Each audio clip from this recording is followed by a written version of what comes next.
Who's ready for WWE Dynamite, guys? Who's ready for WWE Dynamite? Ha ha ha!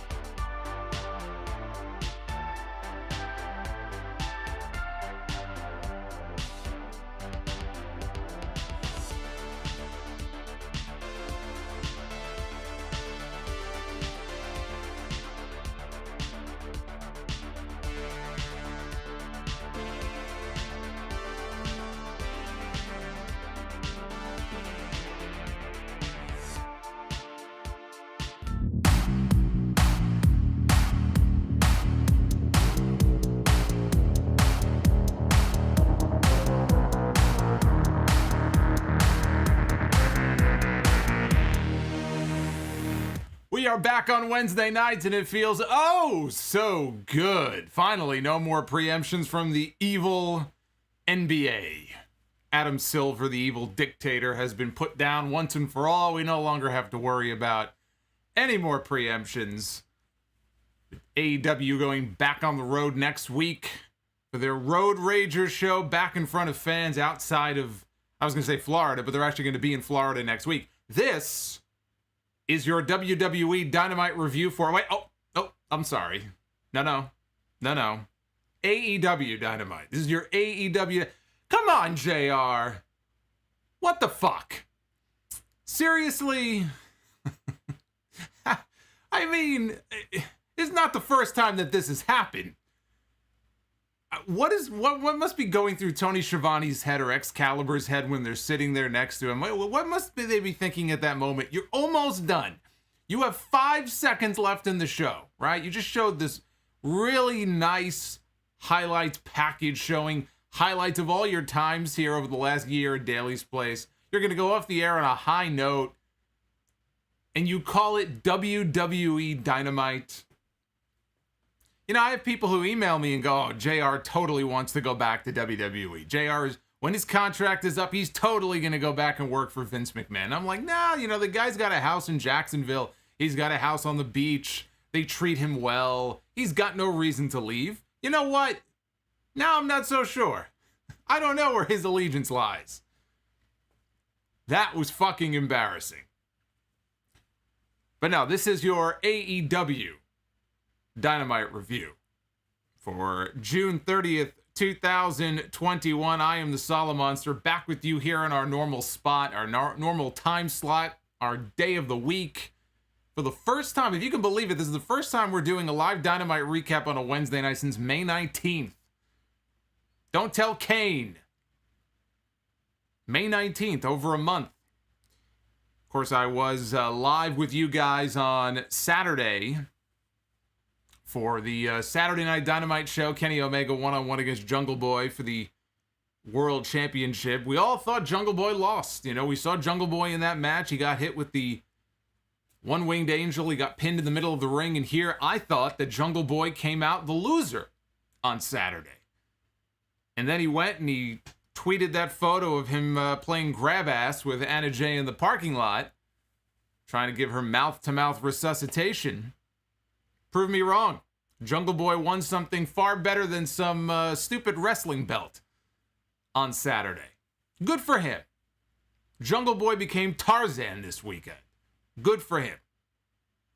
Today is also a very busy day for birthdays. I don't know how many of you are aware of this. The number, there's a plethora of wrestling-related birthdays here on this date in history that you may not have known.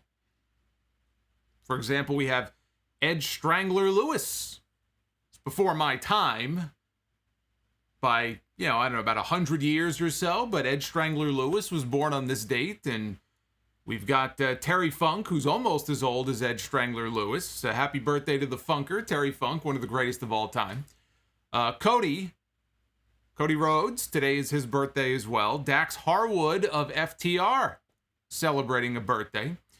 WWE legend Alicia Fox, also celebrating a birthday today. And WWE Hall of Famer Iron Mike Tyson, is celebrating a birthday today as well. The only time that you will ever hear me mention the names Strangler Lewis and Alicia Fox in the same sentence. And there you have it. But there's also something else that I think everybody needs to be made aware of before we move on here. Do you know what tomorrow is? We may have some international fans who legitimately do not know what tomorrow is. Tomorrow is a very special day. Tomorrow, if you are a New York Mets fan, I will bet that you know exactly what tomorrow is. It is Bobby Bonilla Day. Bobby Bonilla, who last played for the Mets in 1999. That was the Attitude Era. Has not played a game in the major leagues at all, anywhere, since 2001. This man that you see right there on your screen, he gets a check from the Mets every year in the amount of $1,193,248.20. And he will continue to do so until the year 2035 on a deferred money deal that they made with him years ago. You know how old Bobby Bonilla will be in 2035? He will be 72 years old.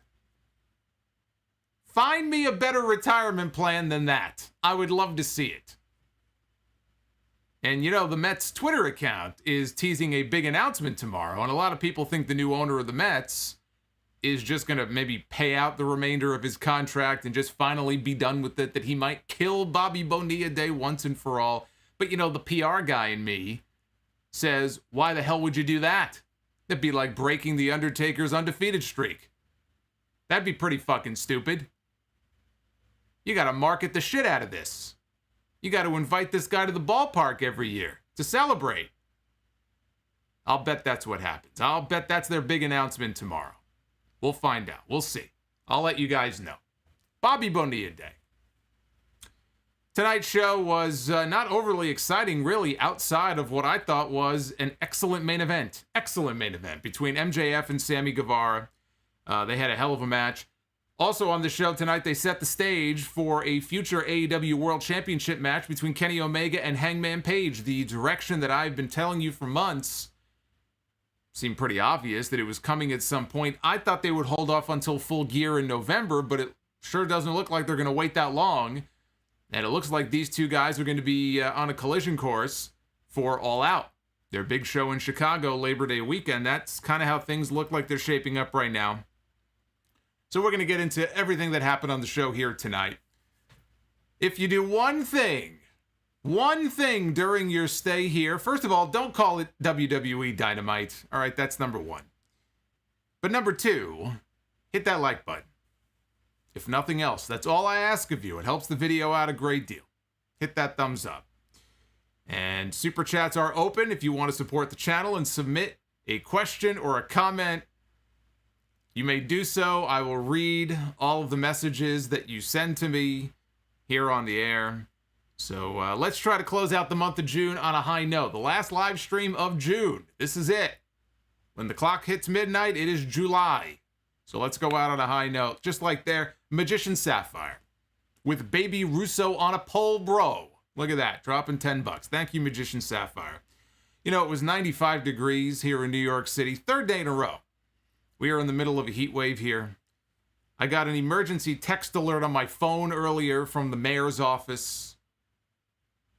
Felt all special and stuff. Of course, I'm sure everybody in New York City got the same text message, but got a text message from the mayor's office begging people, please, please cut back on your power consumption. Turn down your air conditioner. Turn down your air conditioner, which actually I did because I can't have it running when I'm live, so it don't feel too good in here right now. But we had a brief outage here the other day. All throughout the area. About 60 seconds, the power went out. Scared the shit out of me.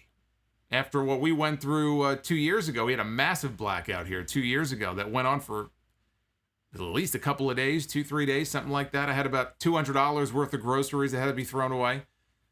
So, yeah, that was a little scary, and hopefully nothing like that happens tonight. But if the stream goes down for some reason, you will know why. Hopefully that does not happen. Dynamite tonight opened with, by the way, what do you think of the artwork thumbnail? Put the thumbnail together myself tonight. Had to scrounge something up. Steve Mello had some business. Had some business, important business to attend to. But he did put these fine slides together. I thank him as always for his artwork. But, I had to put Jungle Boy together in the thumbnail with Anna Jay. Little Anna Jay there.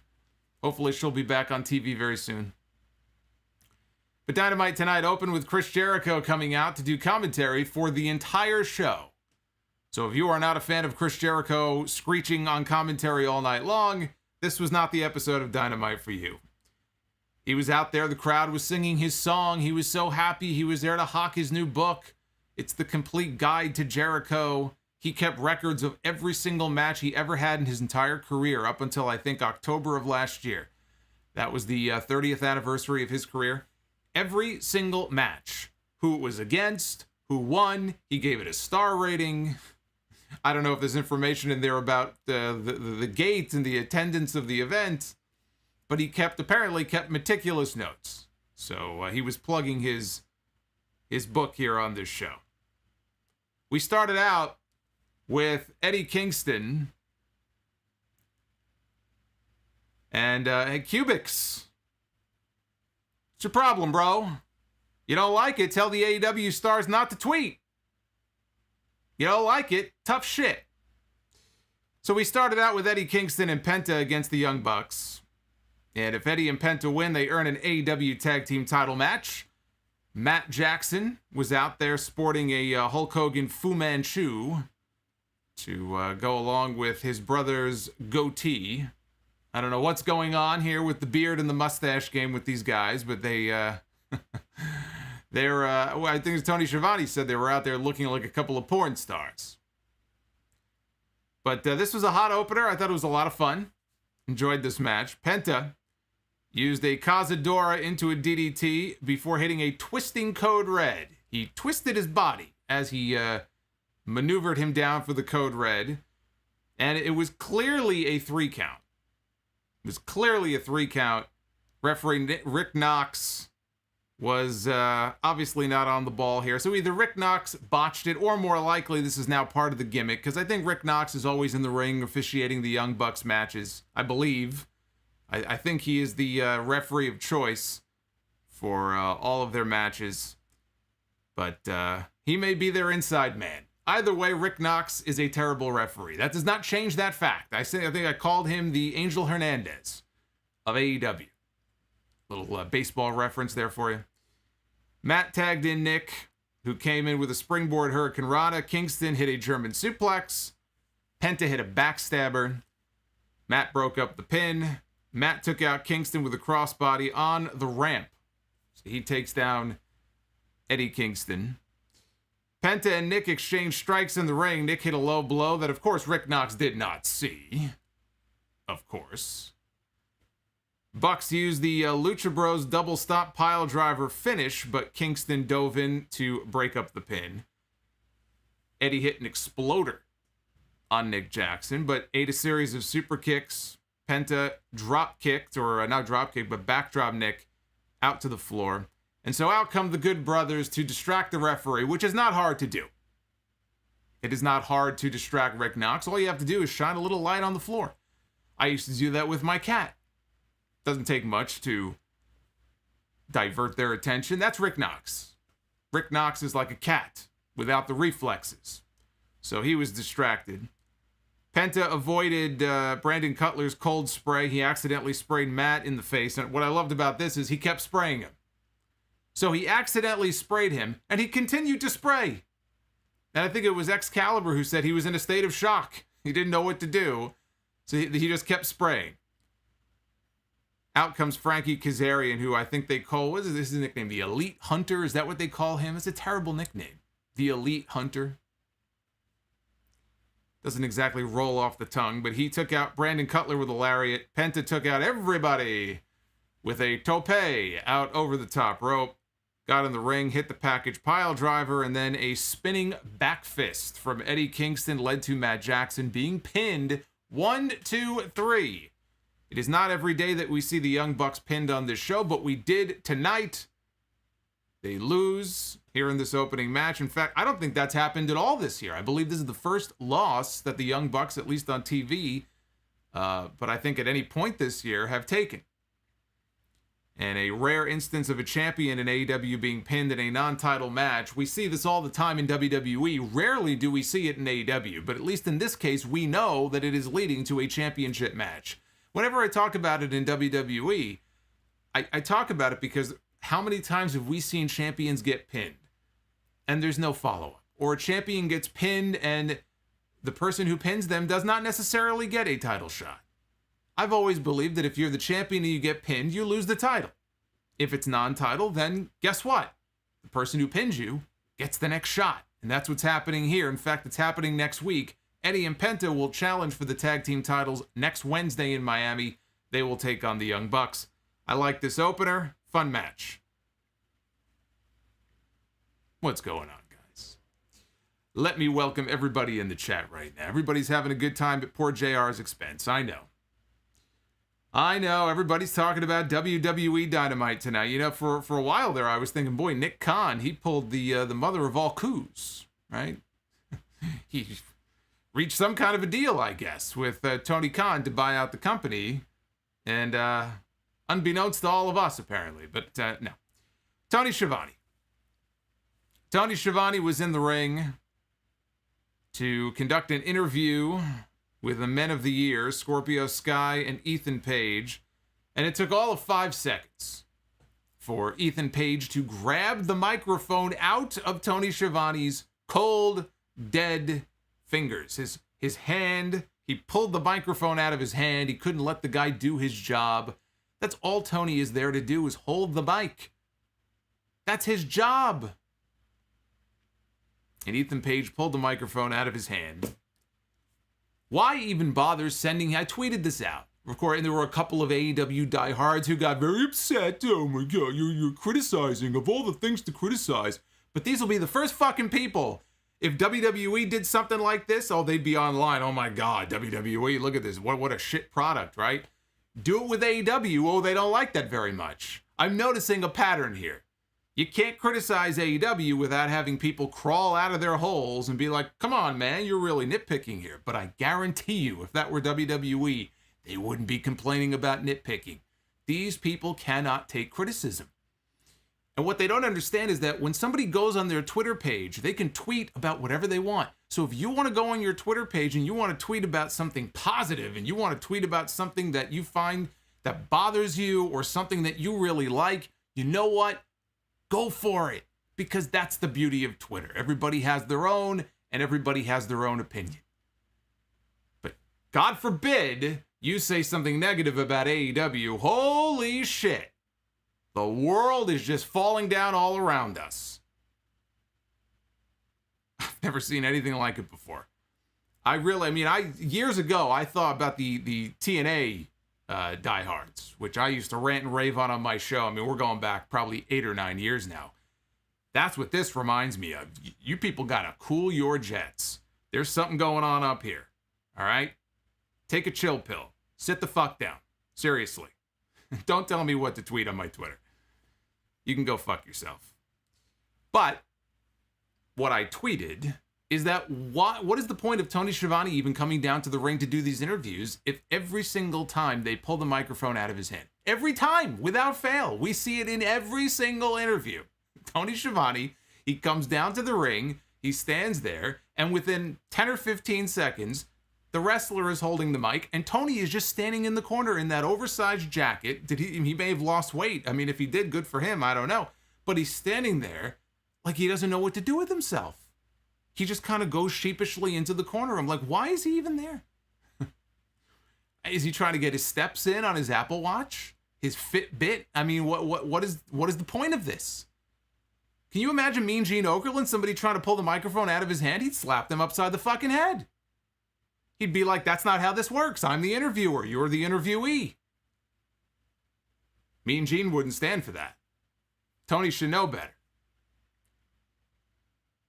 So anyway, Ethan Page, I had to talk about that just to piss off all the people who tweeted at me earlier. just because I know it bothers them. Now I'm going to talk about it even more, just because I know it annoys them.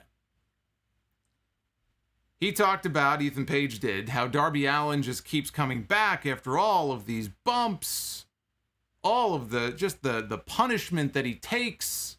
He just keeps coming back. And so he said, physically crippling you. I mean, after all, they did throw him down a flight of stairs, too. Says physically crippling you obviously is not going to work.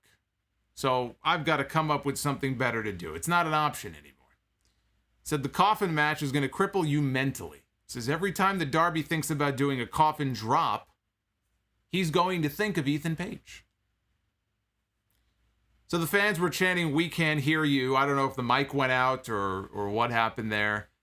We transitioned from "we can't hear you" to "what?" Again with the fucking "what" chants. Good Lord. Good Lord. Lights go out. Here comes Sting. And Sting is dragging a wooden coffin with him through the tunnel. And we see a little video on the screen, and Darby Allin is... remember the old videos of The Undertaker working on the coffin for the match with Kamala? This was like Darby Allin's version of that. And it ended with him setting the coffin, which was upright, on fire. Sting then pulls the tarp off of the coffin, and it's like a toasted coffin, and out from the coffin pops Darby Allin. And he makes a beeline for the ring. He goes right after Ethan Page. Sting grabs Scorpio Sky, gives him the Scorpion Death Drop. And Darby is gouging. He is gouging at the eyes of Ethan Page. So the referees pull them apart. Ethan grabs a microphone. Says that Darby knows. Darby knows that he can't beat him at 100%. That's why he tried to gouge his eyeballs out. So he called the match off.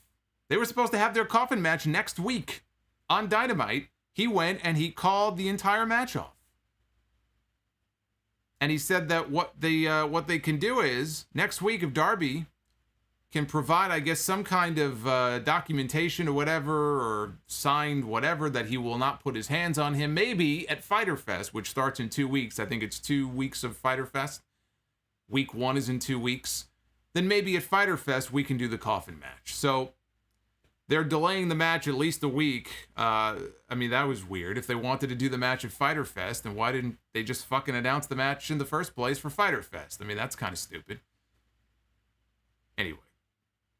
Next up, we had Jungle Boy. Jungle Jack against Jack Evans. As Jungle Boy was trying to become the first AEW star to 50 wins. Didn't even realize that coming into the match, but Excalibur pointed that out.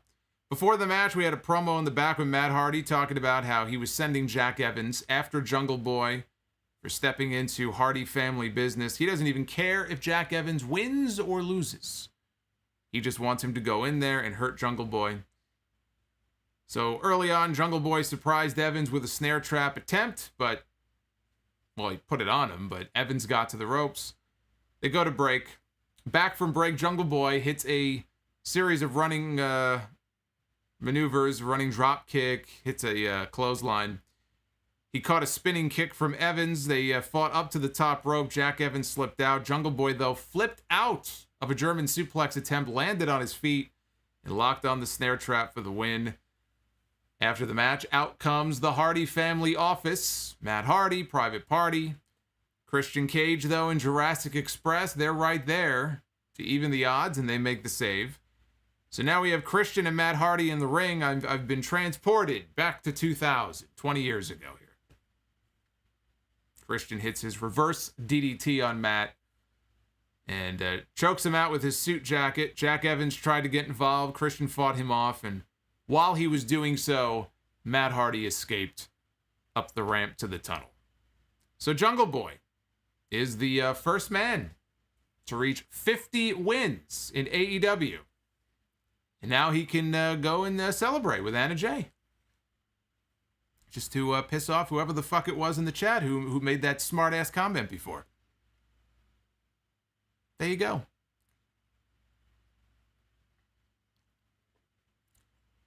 Cubics, you're out of timeout. I'm just playing with you. Cubic says, am I still in timeout? you're allowed out of timeout. I don't want to keep you in timeout for too long because that's where Lily the doll is.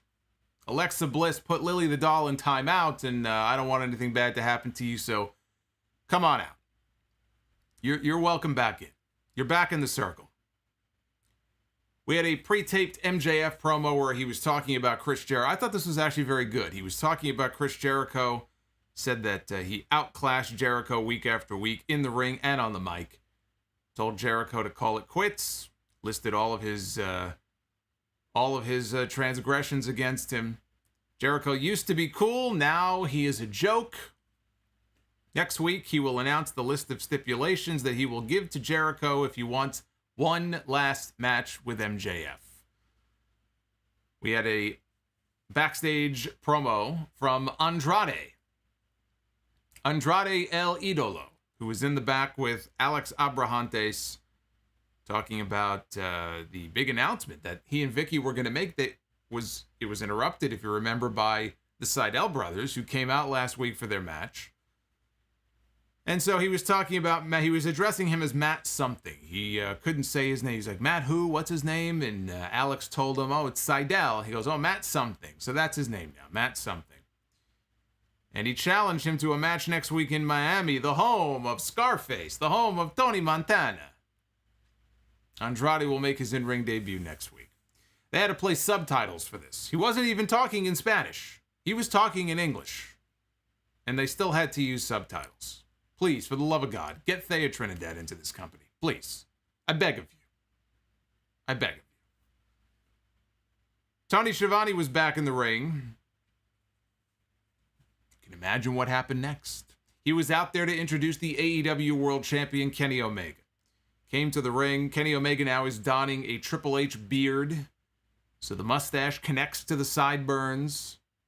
Looks terrible. One guess I will give you as to what Kenny Omega did. One guess. What was the first thing that Kenny Omega did here in this promo? Why, of course, he stripped the microphone right out of Tony Schiavone's hand. Unbelievable. It's got to be a fucking rib. That's the only thing I could think of. It's got to be a rib at this point. They just want to get Tony to stand up and go back and forth to the ring. I mean, he's going back and forth to the ring so many times you could see fucking footprints and tracks on the ground. Gotta be a rib. So he starts talking about, he's rattling off a bunch of questions that he said Tony was asking him earlier today. He said, Tony said, well, I didn't ask any of those things. And Omega said that, he woke up today inspired. He was inspired when he woke up this morning. He said that he beat the toughest guy in AEW. He was the highest merchandise seller. He was the best high flyer. He's the most promising, up-and-comer in the company.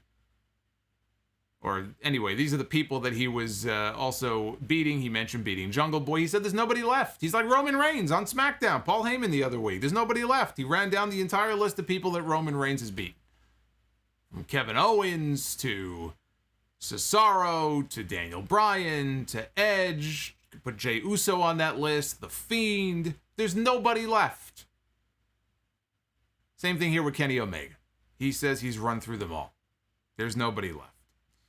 And so he said what he's going to do is take a little time off. He's got other championships, right? He's got the Impact title. He's got the TNA title. He's got the AAA Mega title, which he is defending in August against Andrade at Triple Mania. So he's going to take some time off and defend some of his other championships and other promotions. All of a sudden, he was interrupted by Evil Uno and the Dark Order. They come down to the ring, and Evil Uno disagreed about Omega being out of challengers, and Omega asked jokingly if he would be sending 5 of the Dark Order after him again, and said he wouldn't last 2 minutes in the ring with him, and he told them to go back and play video games backstage. And Evil Uno said that none of them have enough singles wins to challenge Omega. That's true, but they know somebody who does. Somebody who used to be good friends with Kenny. And Omega said, if you're talking about the person who I think you're talking about, first of all, I don't think he would appreciate it very much, you being out here doing the talking on his behalf. Which apparently was a shoot. Because They played Omega's music, and that person that they were talking about never came out. And the fans looked a little puzzled and disappointed by the fact that this person never came out. That person, of course, is Hangman Adam Page, currently the number 1 ranked contender. So, skipping ahead, they had another segment following this later in the show, where the Dark Order was in the back, and Hangman Page, beer in hand, storms into the room very upset. He was very upset. He was telling them, I didn't tell you guys to go do that. Why did you do that? And then he asked them, he goes, you guys think I'm afraid? Do you think I'm afraid of Kenny? And Colt Cabana pipes up and he says, I don't think you're afraid of Kenny. I think you're afraid of failure. And all the different Dark Order members now are giving him a little pep talk, and they're talking about how they believe in him. Win or lose, John Silver says, win or lose, we have your back. And they all walk out of the room, and the last person out is Alex Reynolds, who puts his hand on Hangman's shoulder and says to him, this is your time. And he walks out, and the fans in Daly's place, you can hear them cheering, and Hangman takes a swig of his beer. And that was the end of the segment. So it looks like All Out is going to be the destination here for a championship match between these two. I thought maybe they would play things out a little bit longer and get to it at Full Gear. That would be 1 full year since they had their match last year. But it looks like All Out is probably going to be the place. The seeds have now been planted. Seeds have now been planted for the biggest possible championship match they could do with Omega right now in AEW. Now they just have to create the intrigue, right, for the chase, because if it's going to happen at All Out, right, very beginning of September, tomorrow is July 1st, so they're right in that sweet spot, right? It's not too long, but it's long enough.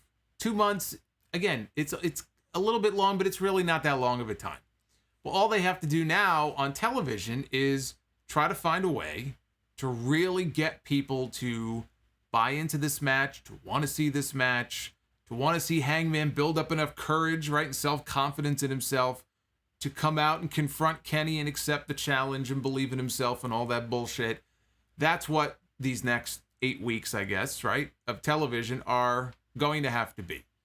And frankly, I think Omega should disappear for a few weeks. I don't think we need Kenny Omega on the show every week. He's the world champion. He is going to be defending his title in other promotions. He'll be defending his title in Impact against Sami Callihan in a few weeks at Slammiversary. So I don't believe that Omega needs to be on the show every single week. So 2 months is more than enough time to build this match up and build up Hangman Page as the number 1 contender for the title. And it really, I think also it couldn't be coming at a better time, because they're going back out on the road next week in other buildings, in other cities, in front of other fans, in front of bigger audiences, right? Bigger crowds. And you're going to see the enthusiasm for Hangman Page, who is still one of the hottest baby faces in the entire company. People are still into him. He was kind of cooled off for a little while there. He wasn't really doing much, but now it's time to heat him back up. And as they get back on the road, you're going to see these fans are going to be taken to this guy. They're going to want this guy in that spot. Now is the time to build him up and build to this title match and build to a title win. I do believe that Hangman should be the one to take the belt from Kenny Omega. I mean, if Kenny Omega beats Hangman Page, then I don't know where you go from there. This has been tailor-made for a long time for this to be a title win for Hangman Page. Unless he doesn't win it the first time, they do a rematch. I mean, they could always do that. But I think that's exactly what the outcome here should be. Yeah, and Frost in the chat says, hopefully Kenny's body can hold up. I mean, I've talked about that in recent weeks as well. Kenny Omega is very banged up. He's got a lot of aches and pains and minor injuries that he's dealing with, nagging injuries. So could be a case where he drops the belt to Hangman and maybe he goes away for a little while. Maybe he drops all the belts. Maybe he will lose the other belts before he loses the AEW title. I wouldn't do it that way. But it's entirely possible that the first title change will come at Slammiversary. He might just lose that belt back to Sami Callihan. And then in August, he drops the AAA Mega title to Andrade. To me, that would telegraph an AEW title loss, though. And Omega has been winning all of his matches. Again, I wouldn't do it that way, but I don't know. I mean, it's hard for me to envision Omega having these matches and just continuing to beat these guys, right? At some point, Impact has to get their belt back. And Andrade would seem like the perfect person to take the AAA Mega title after Omega. So maybe he will. He'll drop one title, step by step until they get to All Out and the match with Hangman. Miro against Brian Pillman Jr. for the TNT Championship. Pillman went right after Miro at the start. Miro beat him down, though. Pillman got a couple of strikes in, but got crushed with a fallaway slam. That led into a commercial break. Back from break, Miro landed 9 of those Sheamus clubs to the chest. He went for a 10th. Pillman countered. Springboard dropkick. And when he hit the springboard dropkick, that's the move that Jericho does. Jericho marked out. He freaked out on commentary. He said, I invented that move.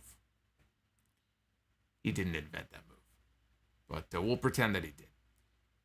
So that sends Miro to the floor. Pillman hits a running, diving drop kick through the ropes. Back in the ring, Pillman hit a springboard clothesline. Miro, though, kicked out of 1. So Miro countered another springboard from Pillman. Pillman had it scouted, though, landed a series of thrust kicks. Miro caught one of them, though, hit a high kick of his own. He called for game over. He locked on the submission. Pillman was fighting, but Miro pulled back, and Pillman went out. And when Pillman went out, the referee called a stop to the match, and Miro retains the title. I thought Pillman played the underdog role well. I enjoyed his promos, those babyface promos they played on TV leading into this match. I thought those were good. I thought he had some good fire here in this match.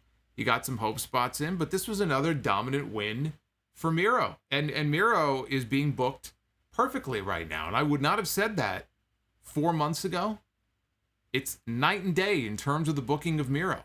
They even gave him new music. It sounded like new music tonight. Comes out, and it's like godlike when he walks to the ring. But the booking of Miro right now is exactly what it needs to be. He just has to continue to go on a tear, for the next several months until they find somebody worthy of being the one to unseat him as the champion.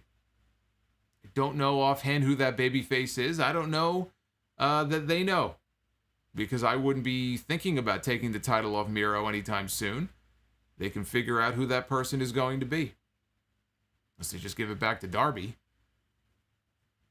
But that would seem like a step backwards. We had breaking news from Team Taz. We went to the back, and Taz was back there with Hook. This might have been the first time that Hook said anything. He said something very briefly. Like he was fed up and tired with what's going on. And Powerhouse Hobbs was there, but there was no Brian Cage and there was no Ricky Starks. And the announcement was that on July 14th, which is night 1 of Fyter Fest, Brian Cage will defend the FTW title against the now medically cleared Absolute Ricky Starks. So that's great news that Ricky Starks is officially cleared. He's going to be back in action. Sucks for him that it's going to be in the ring with Brian Cage. But it's good. I'm very happy to see that he's back in action, because Ricky Starks is another one of those guys I would put on that list. And I'm going to talk about 2 of them here in the main event in a little bit, that this company could build around for years to come. 2 of the hot young stars in this company were Sammy Guevara and MJF in that main event. But you put Darby Allin on that list, you put Hangman Page on that list, and you put Ricky Starks on that list as well. There's a whole nucleus of them right now in this company. And whenever you hear about a fractured neck or any kind of neck injury, he's very fortunate he didn't need surgery. If he needed surgery, he'd be out for a long time. Hopefully he's healed up, and we'll see him in the ring in 2 weeks against Brian Cage. Speaking of injuries, this is exactly what I was just talking about, right? With you don't want a neck injury, you don't want anything broken. Unfortunately, there was an injury, or what appeared to be an injury, here in this next match. Jared M., let me thank the J-Man here, dropping $45 on the stream. I believe that is the biggest super chat here so far tonight. The Cross-Eyed Solomonster super chat. Thank you, Jared.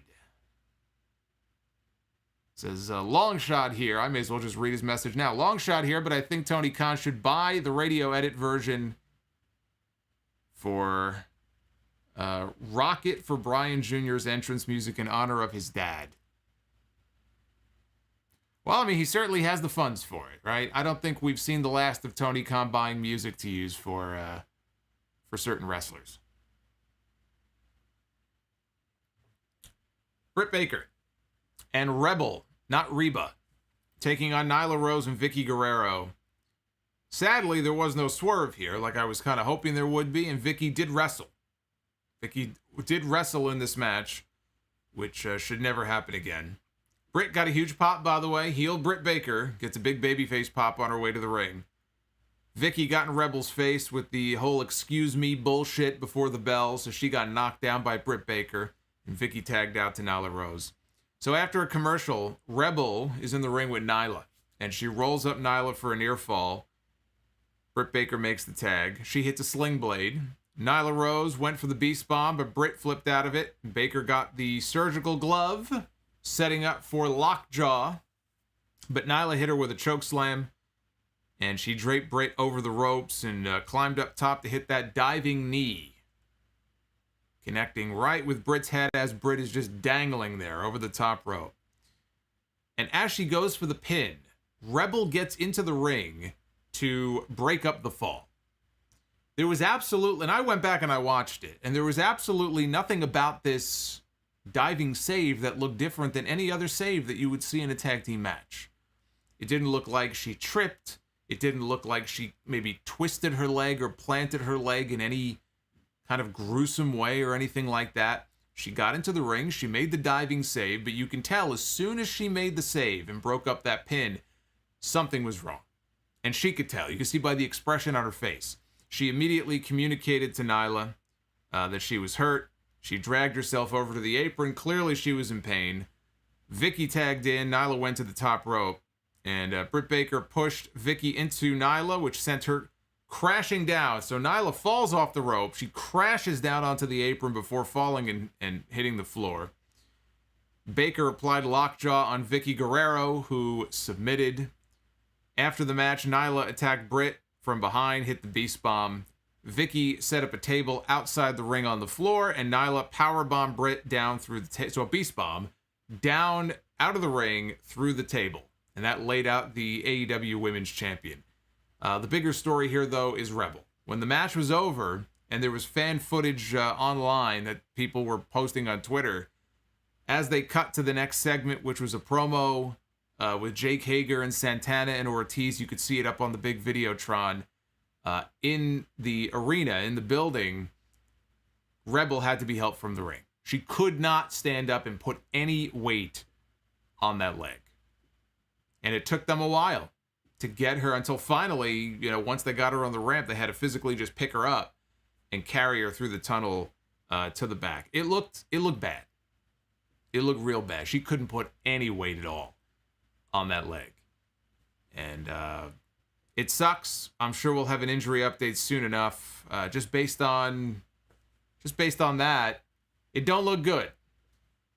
And how cruel, by the way, for a woman who in storyline had hurt her leg, I believe, right, and was carrying crutches around for months. Only recently did she get rid of the crutches, and now it looks like she may be on a real pair of crutches very soon. So a little cruel twist of fate there. Main event time, it was Sammy Guevara, or as his theme music says, Sammy Guevara. I like his theme music. A very talented man did the theme song for Sammy Guevara. You should all be listening to his music. One-on-one against MJF, Maxwell Jacob Friedman, a rare MJF match here on Dynamite. And I was thinking to myself, boy, it's been a while since we've seen. It feels like it's been a while since we have seen MJF in a singles match or any kind of match, let alone a singles match, here on Dynamite. And there's good reason for it. This was his first singles match of any kind since December. MJF has not had a singles match at all since December. And according to Josh Nason, easy for me to say, Josh Nason, there you go, Josh Nason of F4W Online, Sammy Guevara is right behind him. Sammy Guevara had not had a singles match since an episode of Dark in early January. So it's not a case where either of these guys were dealing with injuries because they've been doing the whole gang warfare thing now for months. But two of the biggest, youngest stars in this company have not had singles matches at all in 6 months, 7 months. It's crazy. That is insane. I had not thought it was that long, but apparently that is the case. But two of the biggest young stars here in AEW going one-on-one, and they had one hell of a match. I thought this was an excellent main event, and the crowd at Daly's Place was super into it. MJF, early on, right at the beginning, took a powder outside, like any good heel. Came back inside, and he took down Sammy with a shoulder tackle. And they had a whole series of counters, back and forth. You know, I mean, this was one of these, like, chain wrestling sequences, and it ended with them each doing a kip up, and they got their, you know, kudos and applause from the crowd when it was over, so, you know, that was cool to see. So Sammy was attacking in the corner. Referee tried to break it up. MJF used the distraction to poke him in the eyes. Sammy fought back and went up top for the 630 senton, but MJF rolled to the floor. Sammy went after him back in the ring, hit a double springboard cutter for a near fall. MJF swept out Guevara's leg on the apron and then sent him into the barricade. And Sammy was selling that he had hurt his knee upon impact. So that led to the commercial, the final commercial break of this show. We come back, and the big spot here is that Sammy hits MJF with a springboard Spanish fly. Takes him down. Crowd's really into this. Everyone's on their feet. We got a twisting tornillo over the top out onto MJF. Throws him back into the ring, and he hits a springboard destroyer for a near fall. Or a Cuban destroyer. Jericho called it a Cuban destroyer, so we'll call it a Cuban destroyer. MJF went outside to grab a chair. Sammy hit a diving drop kick through the ropes, kicked the chair right back into his face. And that sent MJF over the barricade. So now he's over the barricade. He's basically in the front row. Sammy goes up to the top rope, hits a diving cannonball out of the ring, over the barricade, onto MJF in the crowd. RVD would be very proud of that spot. That was the distance that he got on that was impressive. Sammy rolls him back inside. He goes up top.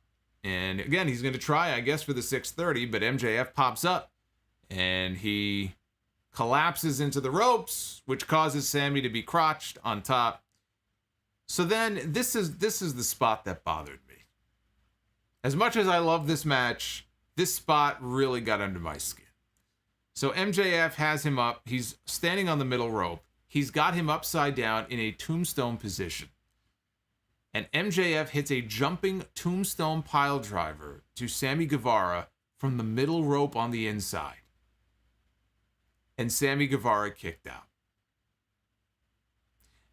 And I know at this point, it shouldn't let it bother me, right?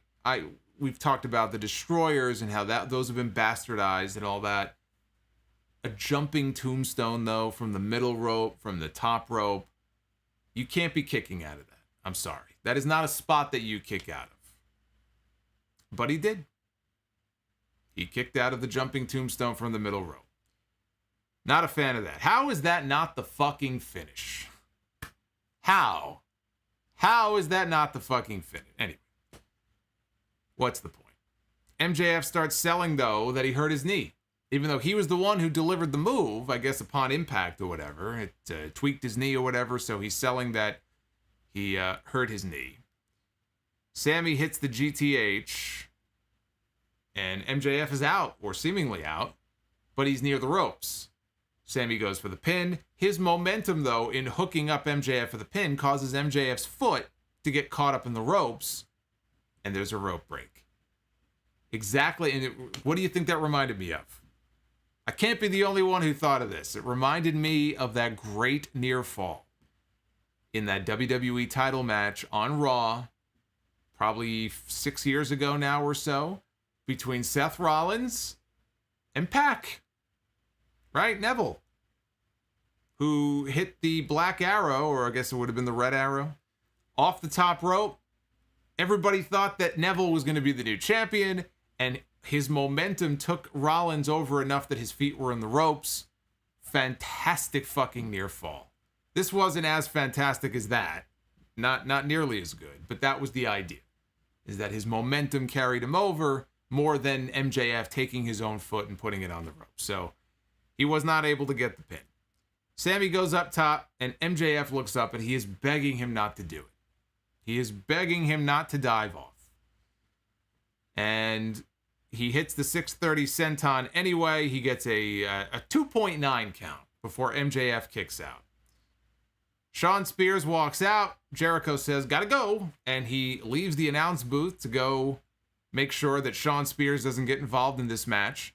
When Jericho gets jumped from behind by Wardlow. And Wardlow is kicking the hell out of Jericho, and he throws Jericho off the stage, off the, the platform, down onto the ground, right in front of the timekeeper's table. So that takes out Jericho. With referee Bryce Remsburg distracted by all of this, because Wardlow was yelling at him, hey, Bryce, look what I'm doing, right? So Bryce is distracted.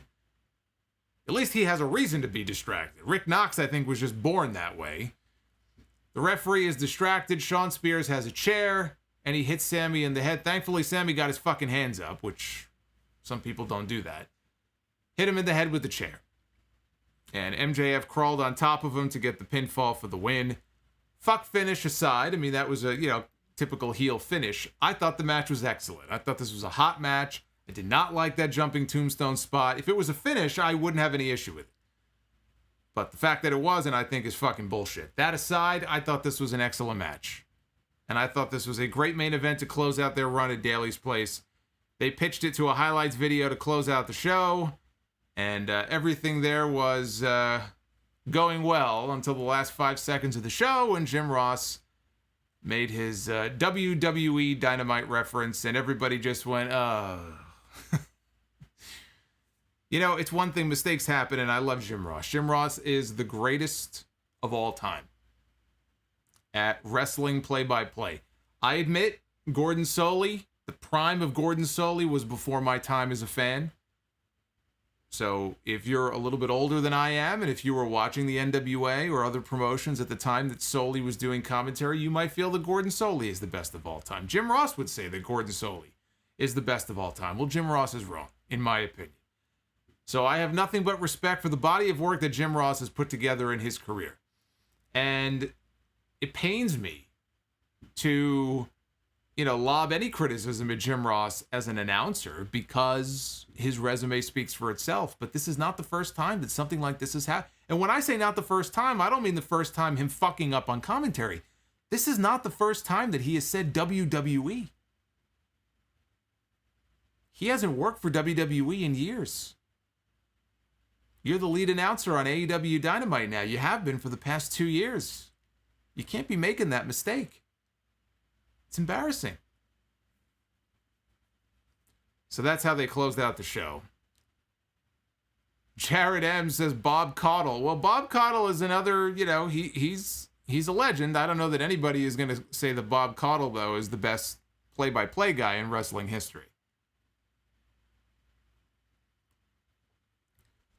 Maybe Mrs. Caudle. I can't even speak. I'm thinking of Coggies from the chat. Yeah. Lance Russell. Oh, there you go. Lance Russell, right? Although, according to Kevin Dunn, nobody knows who Lance Russell is. That's why he wouldn't let Lance Russell induct Jerry Lawler into the Hall of Fame like Lawler wanted. Nobody's going to know who he is, Jerry. We'll get William Shatner. We'll get him. We'll get Captain Kirk. Fucking imbecile.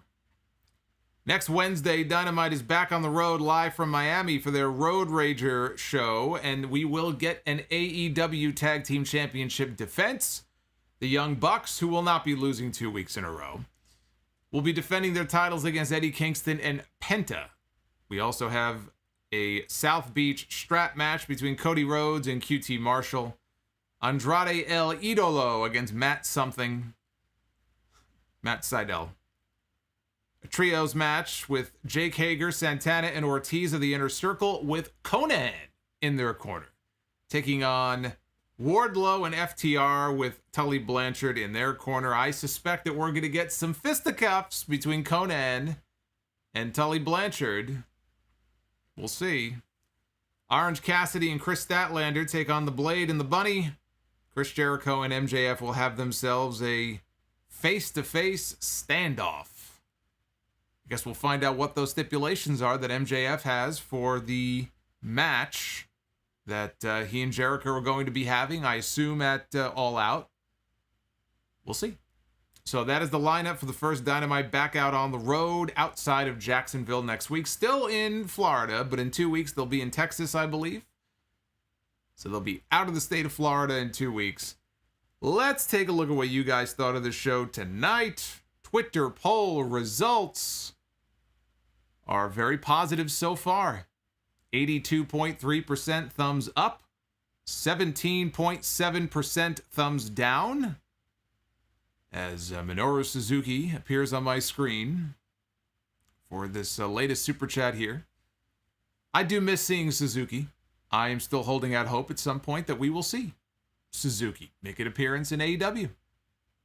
And that he will murder some of the AEW roster members. That's what he does, right? He's Murder Grandpa. That's what people call him. Anyway, vote in the poll at Solomonster on Twitter. And before I forget, I also want to make mention of this. In case you're not aware, there is a contest that is ongoing right now. You can win a custom Solomonster Championship belt.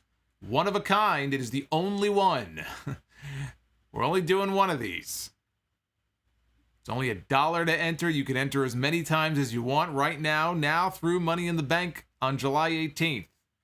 So go to WrestleRumble.com, and I will be picking one lucky winner during my Money in the Bank review stream to win that championship replica right there, Solomonster style. I got one of my own. It is a beauty. It is 9 pounds. It is very heavy. A lot of craftsmanship went into this here. So I hope you will all get in on that contest. I want somebody good to win that championship. Somebody worthy of holding the Solomonster champion. We can't just be having anybody hold this thing. It has to be somebody with dignity and with pride, like Uffman Entertainment in the chat. Somebody like him, or Beowulf. Right? Chris Sawyer. I see some of you guys in the chat. I want one of our family members here in the community to win the championship. I've heard from people who don't even usually get in on these contests, but they're entering this one. So you have a few weeks, but don't waste any time. Get in on that. It's really cool stuff. And again, I want to thank everybody who helped put that together.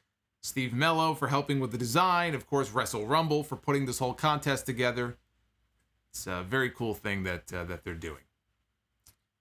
So, let us take a look here. It's one of my favorite parts here of the stream each and every week, where we get to interact here, you and I, and we throw it to your messages and your comments and questions, and I'm sure there's going to be a lot of WWE Dynamite cracks here, I'm sure. But let's see. Let's take a look here. Oz and Glorious kicks us off here on the Super Chats. A full episode of Dynamite with no QT Marshall anywhere to be found. A+ show. So Oz and Glorious, not a QT fan. Ken terminated by DQ with the $5 Super Chat. Ken, I hope you are having a great night. No Vickie's Hog Splash, no QT Marshall, and an excellent main event. I agree with my dog, Oz and Glorious. Really good Dynamite. Before I even looked at the next part of your sentence, I thought you were literally talking about your dog. And I was going to say, your dog watches Dynamite with you. That's very cool. But then I realized you were talking about Oz, and that's not as cool. But thank you, Ken. Bryant Becerra with the $15. Oh my God, JR saying in the end to see a live WWE event had me cracking up.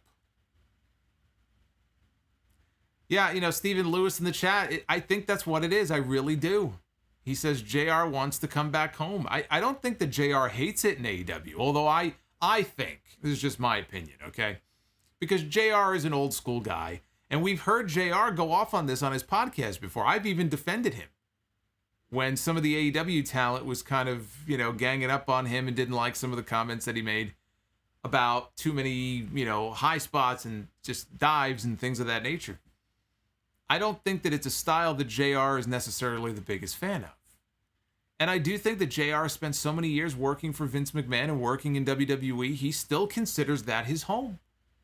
And I do think a part of him wants to go back home before all is said and done. He doesn't know how many more years he's going to be doing this for. I think he genuinely enjoys being out there. He doesn't have any intention of retiring, if it's up to him. But I think that's part of it. I think he's homesick for WWE. He still has WWE on the brain. I think there's something to that. Food Hive. It feels damn good to be back with the chat. It's been 9 days. 9 days. Good to hear from you, Food Hive. Food Hive again. The night was almost perfect. Damn it, JR. Ryan Spies. Jim Ross is lucky he's Jim Ross. At this point, most commentators would have been out of a job by now with how bad of a job he does most weeks. Level 20 Factotum. Shout out to Jungle Boy on winning the real prize this week. Indeed. The Mount Vernon Kid, the Alpha, sent a $5 super chat after Super Pile Driver took me out of the main event match. I agree. Not a fan of that. Not a fan of that not being the finish. Oz and Glorious, FYI to my fellow 80s kids, the OG Zombies Ate My Neighbors just came out for the Switch yesterday. So there you go. Andrew Jorlog with a $20 super chat. Andrew, what's going on? Happy Bobby Bonilla Day from your resident Braves fan. And my 38th birthday as well. Oh, so you're celebrating. There's another birthday. I just ran through all the birthdays earlier. You and Mike Tyson. Look at that. You and Mike Tyson and Alicia Fox. You all share a birthday.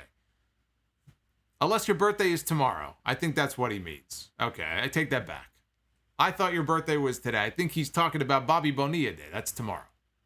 Well, in any event, happy birthday to Andrew. I don't think Andrew is going to be getting a check like Bobby Bonilla will, but if you are, you and I should talk. At least he's dropping a super chat, right? So I appreciate that.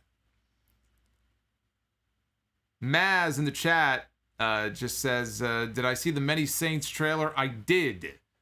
I saw the Many Saints of Newark trailer. I was just asking about that a few weeks ago. That is the Sopranos prequel that is coming out in October, I believe it is. October 1st. And I will be watching it. I got chills when I heard Gandolfini's voice at the beginning and then the very end when they play the theme song to The Sopranos. This is going to be good. I'm looking forward to it. Magician Sapphire, buy or sell on who's the bigger gaff artist, Jim Ross or Michael Cole? Well, I don't know. Cole kind of fucked up the main event call there at the finish of WrestleMania this year. Right now, though, it's Jim Ross. Although with Michael Cole, everything is a blue thunder bomb. Pick your poison. Level 20 again. I'm actually excited for AEW SmackDown on Friday on Fox. Got a bunch of wise asses here in the chat. From one wise ass to another. I appreciate that. Ryan Egler, Omega versus Hangman is coming, and so am I. Oh, well, that's TMI. I didn't need to know that. Come on, Ryan.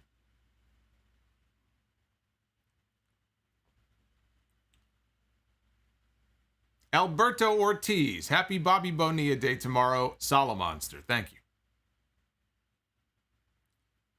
Rodimus Prime with a $35 super chat. Besides all of these wrestler birthdays, I want to say happy birthday to my mom. That said, awesome main event and video package. Who would you say is the MVP of the AEW pandemic era? That's a good question. Who is the MVP of the pandemic era in AEW? I was going to say Sting for near perfect attendance during his time there. I don't know. There is no specific MVP that stands out to me the way in WWE, I said that Bayley was one of the MVP. Bayley and Sasha, but especially Bayley, really stood out to me during those Performance Center shows when she started healing on Michael Cole and she was doing the running commentary during her matches and stuff. I really think that that was a positive for her. It was a positive for her career, her promos. There isn't as obvious a person, though, in AEW. There were a lot of different people who shined. Darby Allin. In fact, I might go with Darby Allin by default. He had that TNT title run. He was actually drawing ratings for them in those main events that he was in. Darby might be the closest thing, but Darby was already a star. He was already a star on the rise in this company. You could probably throw a few different names out. Eddie Kingston. Yeah, Jared says Eddie Kingston. Probably Eddie or Darby. Retro A with the $5. Thank you, Retro. Not wrestling related, but what did you think of the Sopranos prequel trailer? I can't wait to see young Paulie. Yeah, like I said, I thought it looks good.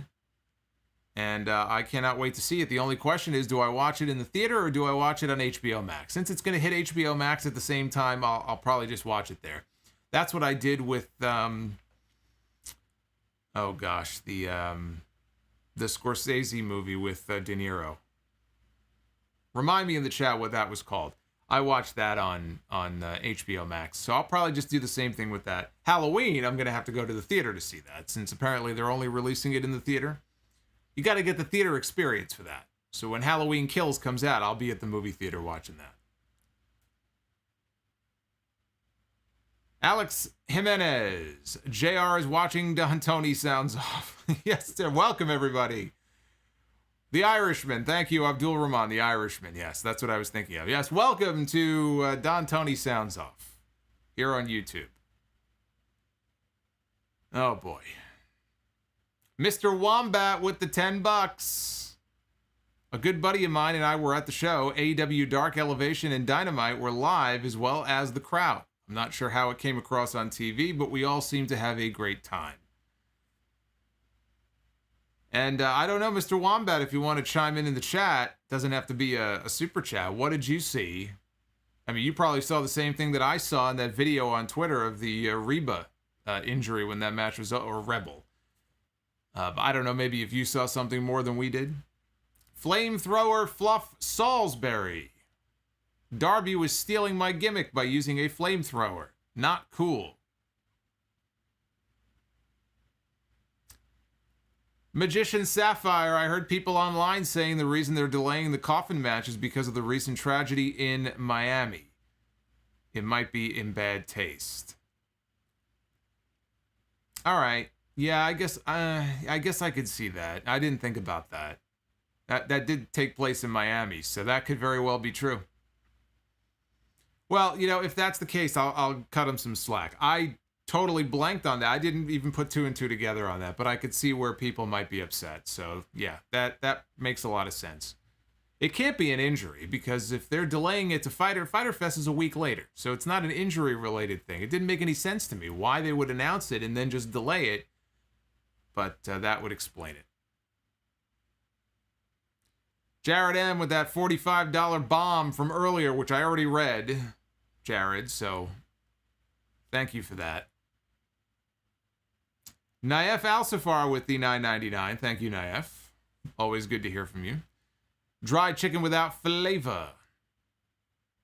I'll admit, I like these guys and females in AEW, but I'm getting Dark Order, Best Friends, Young Bucks, Eddie Kingston, and Nyla Rose fatigue.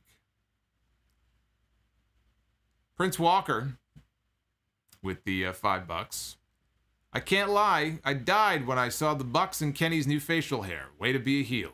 Just getting more and more D-bag weekly. The Bucks are very good at being douchebags on television. I much prefer the Young Bucks as the douchebag heels they are now, instead of the bratty baby faces or tweeners or whatever the hell they were supposed to be last fall. That was just a fail. This is much better. This is actually, it seems like, much more of a natural role for them. So I agree with you. You and I are on the same wavelength there. Tracking problems. What a name. I had many VHS tapes back in the day that had tracking problems. Why is there a rare Pepe on the belt plate? It's not I could see where you would think that. If you are referring to Pepe from WCW, I do miss Pepe the horse. But that was Hardy the horse. That was Hardy the horse, the title character from my mother's children's book, which I talked about on the show at the time when the book came out. So it's a little piece of her as part of that championship as well. Spanish Goddish. Do you think Thea is heading to AEW? You need to see Clove Hitch Killer. The villain from Organized Crimes is in a Clove Hitch Killer. I don't know what that is. That a Netflix show? Is that a movie? I've never heard of it before. This is the first I'm hearing of it. Tap Out Nick. Today is my birthday as well, and did you see Jacob DeGoat wrestling around in the outfield the other day? Yes, I did. And Tap Out, happy birthday. Everybody, if you got the birthday emojis, there's like a birthday cake emoji or some kind of like celebratory emoji, get them in the chat. Everybody wish Tap Out Nick a very happy birthday. We are caught up? I think we're caught up now. Cool. I think we're all caught up on your super chats. Thank you again to everybody who sent one in. I do appreciate the support. Let's take a look at the Twitter poll. If you would like to vote, at Solomonster is the place to go. Everybody was freaked out before. We had 666 votes. Well, now we're up to 708. So you don't need to be freaked out anymore. It's no longer the mark of the beast. So go ahead and vote in the poll if you would. We've got another super chat coming in from Abdul Rahman. $5 super chat. What do you think of Omega's reign so far? I think it's underwhelming, and I've been rewatching Seinfeld lately. Are you and Jerry related? Why would you say that? No, I'm not related to Jerry. Although, I had a teacher many years ago in school. Her name was Mrs. Seinfeld. And we thought that they were related, right? But like half jokingly, like, aha, she has the same name. She must be related to Jerry, right? But you don't actually believe that. But as it turned out, she's like a second cousin of Jerry Seinfeld. So it was very weird. But as far as I know, I haven't done 23andMe to trace my familial history. But no, I don't believe we are related. But to answer your question, what do I think of Omega's reign so far? I mean, it's been okay. I guess underwhelming, maybe. Trying to think back to like what my favorite Omega title defense would be. It's just different. It's just different from the matches that he was having for the IWGP belt in New Japan. It's not the same. Yeah, people said the same thing to me about Moxley. They felt that his reign was very underwhelming too, and I didn't think it was bad. But I think part of it is just the pandemic era. Everything just feels underwhelming during this era. Right? Everything has that little bit of like, it's a little underwhelming because you're not on the road in front of live crowds. And I don't care how much you try to like put it out of your mind or, I'm kind of used to it by now. That is not how wrestling is supposed to be. Wrestling is meant to be in front of live fans. And I know they have live fans now at Daly's Place. But they got to get out of there and get into other venues. It is not the same thing. I think that also plays a role in why things feel a little underwhelming when it comes to some of these title reigns. It just you don't have the same effect. Turtlehead. What if Paige lost to Kenny at All Out, got in incredible shape, and beat him at Full Gear, which was supposed to be his event? Yeah, I mean, I said that before. They could do 2 matches where Kenny wins the first one, and then Hangman has to fight his way back and gets a rematch and wins it there. You could do that too. And I kind of feel like maybe that wouldn't necessarily be the worst thing in the world.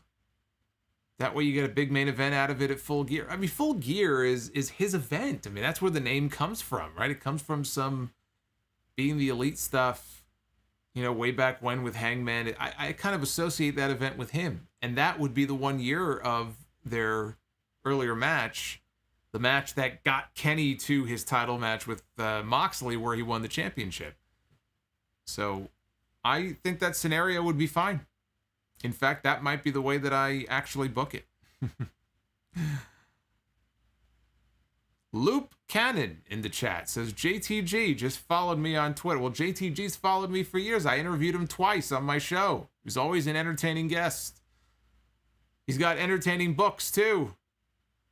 If you've never read the book, read the ebook, should check it out. I've seen pictures, by the way, of JTG recently. He's gotten into incredible shape. I mean, he is just, you talk about swole. He looks very different than he did in WWE. I'll say that. If Vince McMahon took a look at him now, Vince McMahon wouldn't even recognize him. He'd be like, well, Shelton, you've gotten yourself into tremendous shape.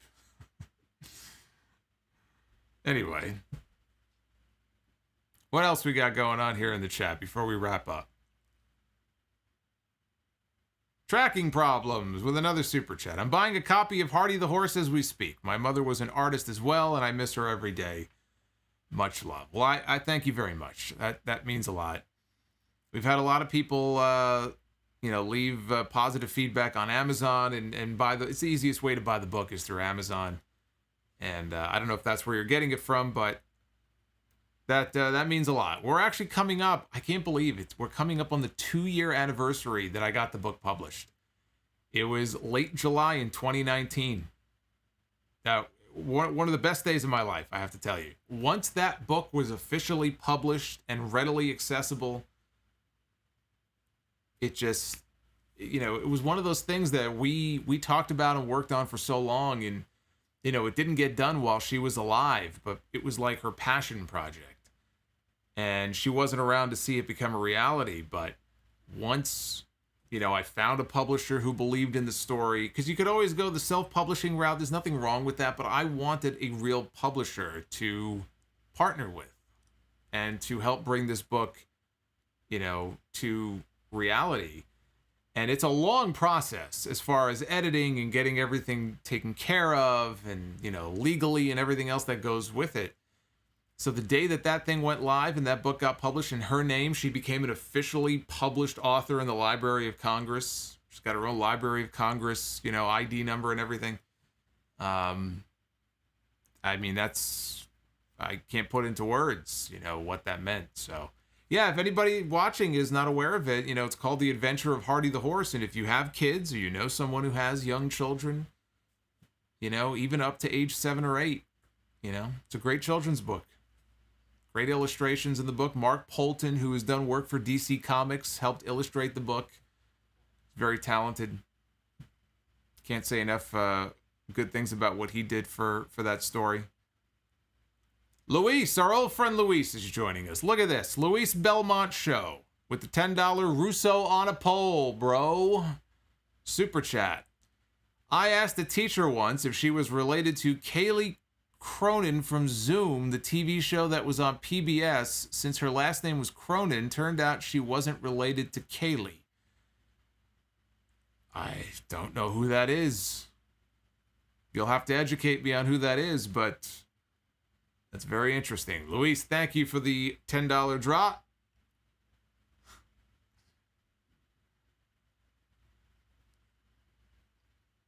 How is Hangman going to go being AEW champion with the baby coming in November? Won't he want time off? That's right. Hangman is an expecting father. Hangman is having a kid right around that time. You make a good point. Moxley had a kid and look, he vanished. He disappeared. You would think that Hangman is going to need some time off as well. Well, I don't know. They're gonna have to work that out. Maybe the kid can just stay in the womb for a little bit longer, right? I mean, we're talking about a world title run here. I mean, I know these things usually take 9 months, but, maybe go 11 or 12 and let him get a few months under his belt as champion before he drops it.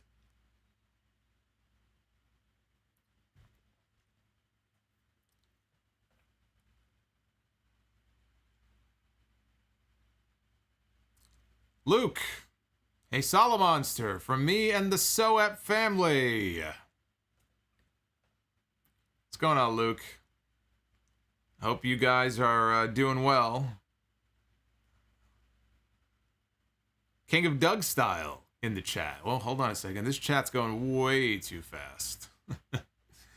I like it. I like all the activity, but we gotta back up here so I don't miss some of your messages. Let's see. Do I see the Iconics going to AEW? I don't. And they're actually dealing with some visa issues because now they're not employed.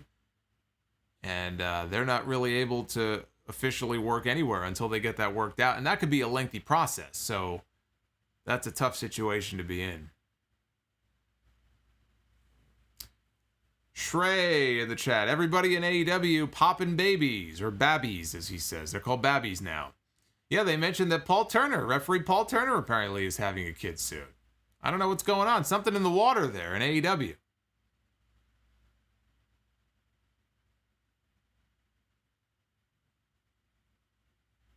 Johnny Burney thinks that we're going to get Shaq against Paul White at All Out. Shaq has said he's going to wrestle again in AEW. So I absolutely believe there is a very good chance we will get Shaq and Paul White at some point. Didn't happen in WWE. It happened in a battle royal. It didn't happen one-on-one. Now you got them both in the company at the same time. Shaq wants to wrestle again. He did a tag match already. If he's going to do a singles, well, there you go. That would be an attraction. I mean, I can't say that I'm dying to see it, but it would be an attraction. Hey, Joel, congrats, man. He's expecting his first child in December.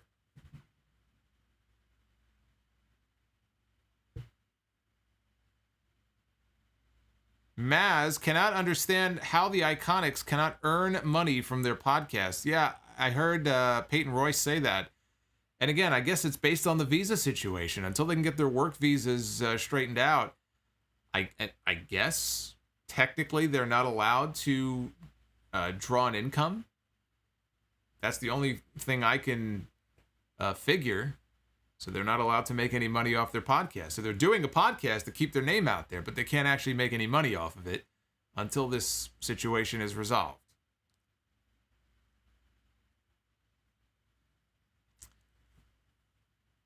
Joel, thank you for that $11 super chat, man. I appreciate that. Oz and Glorious. Buy or sell, being swallowed by a black hole that eats neutron stars, or hear what chance forever? I'll take my chances with the black hole. Dry chicken without flavor. AEW women's division has been cooled down again. I'm going to assume they will bounce back in August to get ready for All Out. No expectations in July. Well, I don't know why you wouldn't have expectations in July. You're going back out on the road. So July is not the time to be taking a back seat here. So whatever they're going to be doing with the women, July is exactly the time that they should be ramping up, because you're going back on the road. You've got 2 weeks of Fyter Fest. You got some big shows coming up in front of big crowds. This is the time to put your best foot forward. I don't agree with that. This is not the time to just be taking a load off here. You're going back out on the road. You got to put your best show on that you possibly can. That means you put the best matches out there that you can possibly put on.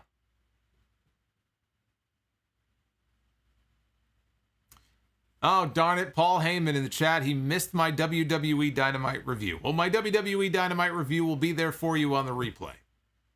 You can wind it back and you can rewatch the entire thing. It'll be there for you.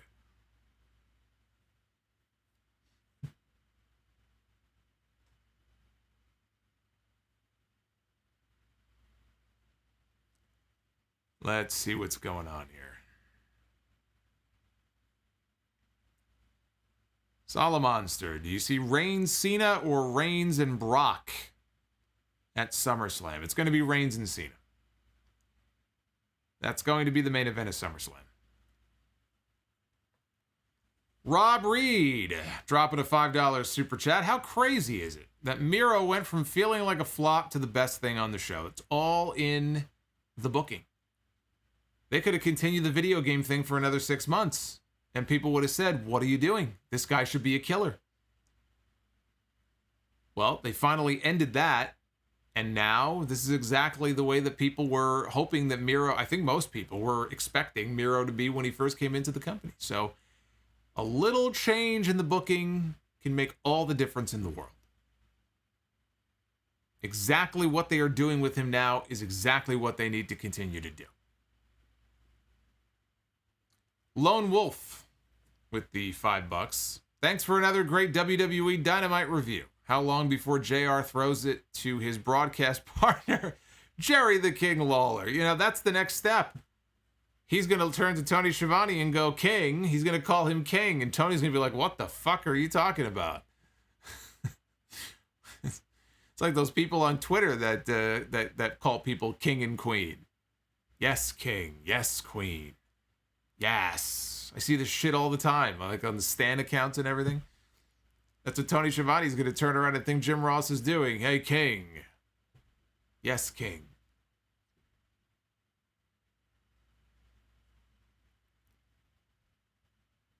Lakers Pats says, who should face Bobby at SummerSlam? What about Goldberg? I don't have any interest in that. I mean, Goldberg already fought for the WWE title this year, and he lost at the Royal Rumble. Goldberg will be back. He does not need to be wrestling for the WWE title. They gotta get Brock. Brock and Lashley is the match to do. Throw whatever you have to throw at Brock to get. He's gonna come back at some point. Now would be a perfect time for it. You've waited this long. The time is right. Make the match happen. There's your double main event for SummerSlam. Roman and Cena, Lashley and Lesnar. There it is. Epsilon Sama with the $5. WWE Dynamite was fire, but not as fire as Jungle Boy Jack Perry grabbing Anna Jay. Also still waiting on Bryan Danielson's debut. Well, you're going to be waiting a while because I have a feeling, and this is just my opinion, that it is only a matter of time until we hear that Daniel Bryan has re-signed with WWE. Now, maybe WWE will give in on a new contract and allow him to work dates for other promotions, so long as those promotions are not AEW. But maybe they will work out something that allows him to do some dates for New Japan if they want to keep him bad enough. But I don't believe we have seen the end of Daniel Bryan in WWE. I am not expecting him to pop up in AEW. Morton in the chat says, hey, Solomonster and chat. Hello, Morton. One of our channel members. I know that because I see that badge by your name. That's what that is, by the way. If you're new to the channel, you will see people with badges using special emojis that they have access to. You can become a Solomonster channel member here on YouTube. Hit that join button down below. It'll give you all the information on there. Mr. Mike says, did you notice that Jungle Boy had a little more pep in his step tonight? Yeah, I did notice that, in fact. It's funny you say that. Would I be interested in a Roman Reigns against Chad Gable program? Well, I mean, at some point, if Gable were built up as a credible babyface, right now he's a heel. Otis is the one who is really the person being pushed in that team. So I would see Otis in that role before I would see Gable. But they're all heels, so it kind of doesn't work right now. You got to give the people someone to cheer for. And as long as they're heels, that just doesn't work.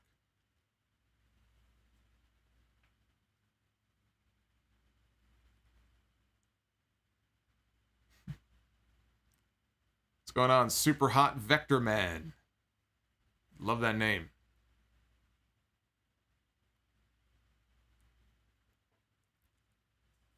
Yep, Magic Mike says he is now Jungle Man. I said he's Tarzan now. He's gone from Jungle Boy to Tarzan. He's found his Jane.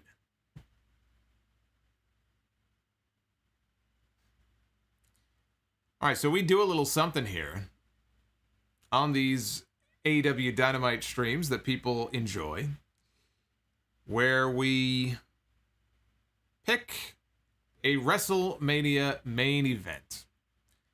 Our good friend Zinfamous HD, who put this tweet, GIF together a long time ago. And we take her for a spin,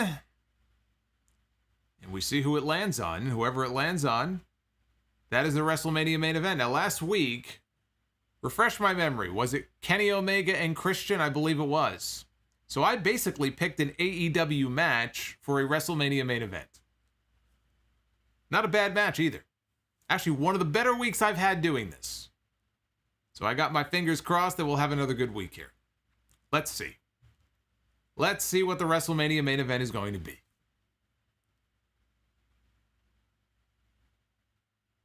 One half of our WrestleMania main event is Sami Zayn. Interesting. Or as some people call him these days, Fidel Castro. So we have Fidel as one half of our WrestleMania main event. If this lands on Kevin Owens, I'm going to fucking scream. I mean, I know the whole fight forever thing, but that would be ridiculous. Sami Zayn will be fighting The Undertaker. Hey, look at Sting. Sting's enjoying himself. There, look at that Sting super chat there. But there you go, Sami Zayn against The Undertaker. This guy just can't quit. He just keeps coming back. Here, I thought he was retired. Well, apparently he's going to come out of retirement. So there you go. There's your WrestleMania main event, folks. The Undertaker against Sami Zayn. I don't know how I feel about that. I thought we were done with this Undertaker stuff. Seems like a bit of a mismatch to me. Juan Ocampo, sober until my Tennessee trip on July 16th to 19th only. Juan went on a bender last week. I'm surprised that you're even with us tonight. I was a little worried about you. What was it, 24 six-packs or something like that? How are you even vertical right now? Surprised that you're not in a coma somewhere.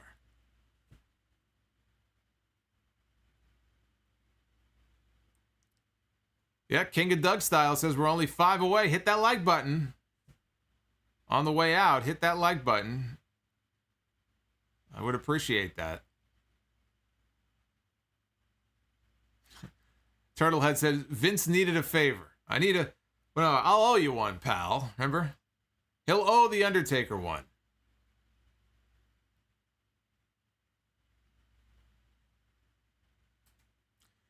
Yeah, Radical Velocity says, never forget that Solomonster once got Mr. McMahon against Big Cass. I did. Oh, it was 8 24-packs. I stand corrected.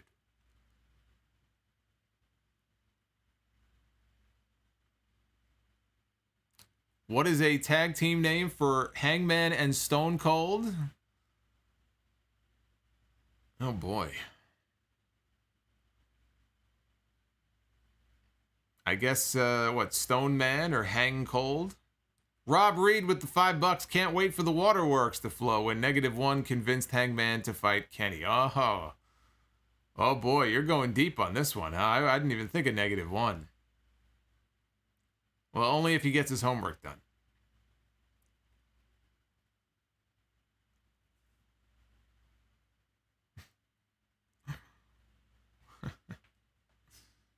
You're drinking Modelo? Well, I guess I shouldn't talk. I was drinking Bud Light the other day, so not proud of it, but it was a barbecue, and it was either that or what was the other one? It was either Bud Light or Heineken.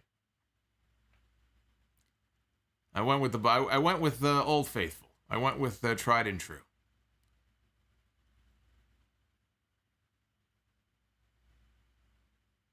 Stone Drunk. There you go. That's a good name for a Hangman Steve Austin tag team. Stone Drunk.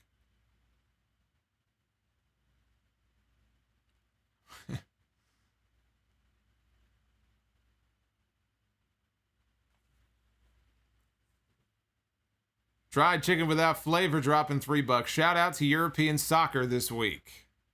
I can think of very few things in this world that I care less about than European soccer. But if you care about European soccer, there you go. Dry Chicken gives you a shout out. God. PBR. Chris Underwood says PBR for him tonight. Keeping it cheap, I see. I like it.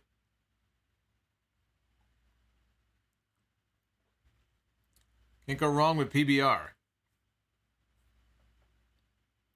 Are you ready for Happy Corbin? Yeah, apparently that is the rumor that that is going to be the new name. I think they trademarked Happy Corbin, and Baron Corbin might be going babyface soon. Can't be any worse than King Corbin. He can only go up from here. 2 years of King Corbin is enough for me. You know, Amiibo says Harpoon IPA. I'm not like a big IPA guy. I'm not really a big beer guy, to be honest with you. But has anybody in the chat tried the Stone Cold IPA? Broken Skull. I think it's Broken Skull IPA. I don't even think they sell it around here in New York. I haven't even checked. But I've heard about it. I am just curious if people have actually tried it and what they think of it. If you have tried his IPA.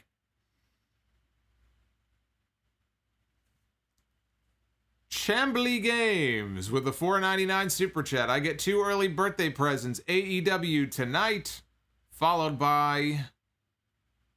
I'm not going to say it in case anybody is listening to this because it's an NBA spoiler.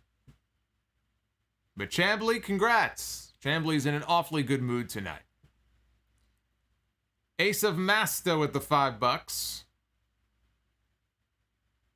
Feeling like crap from this painful sore throat, coughing fit, but glad to be back on Wednesdays. Well, hopefully you'll get over that quickly. I know that feeling. It's not good when you have to do a show. So, get well soon. All right, Dan in the chat says Broken Skull IPA is recommended.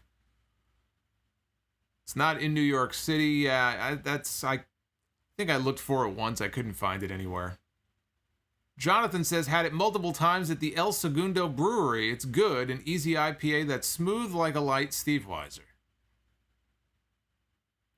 On the other hand, we have Johnny, who says, tried it at the Major Bro podcast event. Too strong.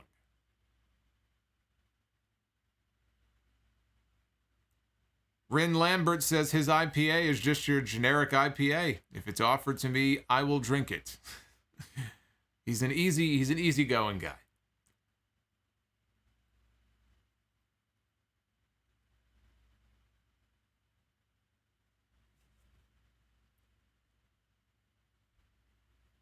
Turtlehead says, I've never drank a beer. I'm 44. There's nothing wrong with that. You probably had the right idea.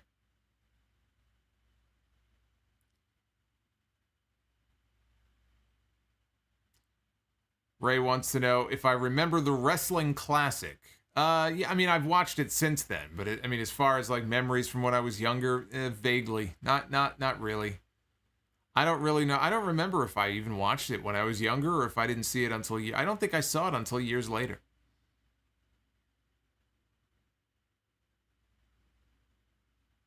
By the way, I didn't even know this until yesterday, and I didn't see this mentioned anywhere. I just happened to stumble across it. If you remember, when the WWE Network was moved over to Peacock. Sounds so fucking dumb even saying it. What a dumb name. Peacock. Anyway, when it moved to the cock, it was a case of, oh, well, we'll get everything up by or before SummerSlam, right? And they had been uploading episodes of Superstars from 92, and they were into 93. I don't know why they haven't gone back and done 89 or 90 or 91. It could have to do with some naming rights thing with the name of the show, Superstars of Wrestling. I don't know. But anyway, they started from 92. And so I started from the first one they posted, and I was watching them in order. And then, of course, they were gone. And all the primetime wrestlings were gone. And they had just started putting up Wrestling Challenge, and then they yanked that. So Challenge, I knew they had put back up. Superstars, they only had episodes up from 94. They had started to upload those, a couple months ago. But nothing from 92. I said, you took down all the stuff from 92 and 93. What are you doing starting with 94? What's going on? So anyway, I'm fiddling around on the cock, and I check, and there it is. They have all the episodes from 1992, all the episodes from 1993 Superstars into the first half of 94. So for those of you who are interested in going back and watching some of it, it looks like it's all back up now. Primetime Wrestling, not all of them, but that's up as well. So they have made progress in getting a lot of that old stuff up. So just be aware of that, because I haven't seen that mentioned anywhere. If I didn't accidentally stumble across it, I wouldn't have known myself.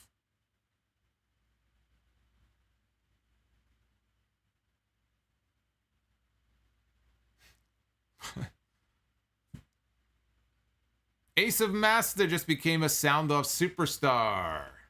Thank you for becoming a channel member. We have two levels, Sound Off Superstar and Sound Off Legend. And he just became a Sound Off Superstar. Yeah, and Cerebral Assassin mentioned that Peacock just uploaded all the SmackDown, so those are up now as well.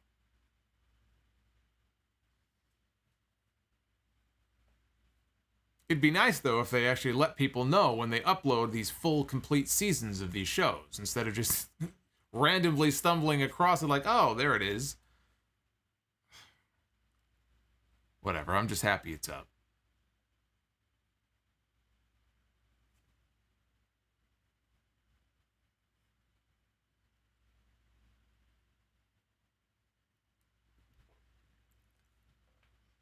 Ken Terminated says, unpopular opinion, Vince as a broadcaster is overrated. He's just okay. I enjoyed Vince McMahon on commentary. He didn't know the names of any of the moves, but I can't think of anyone better to, get over the stories on television than the guy putting the stories together. He would really get into it, and he knew how to promote those stories on commentary. And he had a certain style. I think it was an acquired taste, but I thought he did a good job with it. Rob Reed just became a Sound Off Legend.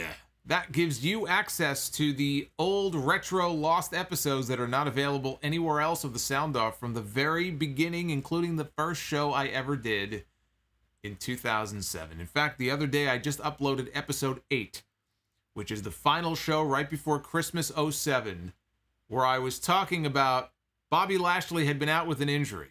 I think Ken Kennedy had injured him in a match. He was about to come back, and here I am putting the big pitch on about you can't bring him back as a babyface, the smiling babyface. You got to bring him back as a monster heel and give him a mouthpiece. Let somebody do the talking for him. You bring him back. I think it could work. What do you think? Do you agree? I know it sounds like a wild and crazy idea, but I think it just might work. Anyway, that's part of episode 8. So if you're a Sound Off Legend, you can go back and listen to those old shows. Rob, thank you for becoming a member. Oh my God, it's Winky. Just dropped a super chat. Does having a popular YouTube channel get the ladies? I don't know.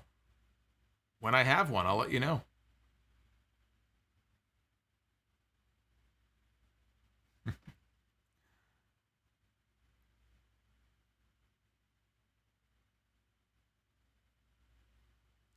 NDV, will Bill Cosby ever be a super chat? No. I don't want a fucking rapist as a super chat on my channel. He can go fuck himself for all I care.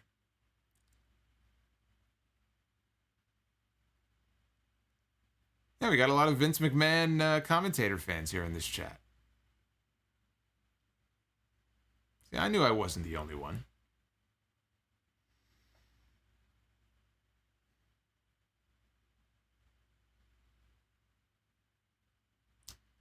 Beowulf, it's a shame that Umaga never had a run. He was over as hell as a heel. Yeah, Umaga, it's a shame. But they tried to help him there at the end of his run and send him to rehab, and he just well, he's like Amy Winehouse. He said no, no, no. He didn't want to go, and we all see how that turned out. You know, as adults, sometimes you make poor decisions. Sounds like that's what happened with Umaga. C. Moonsol, what's going on, my friend? Hey, Monster, I'm having a birthday party next Monday. We'll all watch Monday Night Raw and eat cake. You and everybody listening are invited. Well, I love cake. Depends what kind of cake it is, but vanilla cake, some chocolate frosting. I don't have cake very often, but usually on my birthday, I'll make an exception. But happy birthday. Happy early birthday. Rob Reed. Lashley as a heel. That'll never work. I know. It's probably crazy. It's probably a dumb idea. Sorry I even brought it up. You're right. It'll never work. Favorite Raw wedding? Favorite Raw wedding might be the one where Kane popped his head out from under the ring. Was that Edge and Lita? Might have been Edge and Lita. That he tombstoned the priest.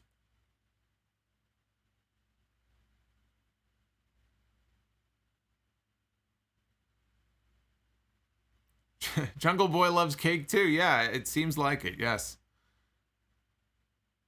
I hear that he eats it with his hands too. It's just what I hear.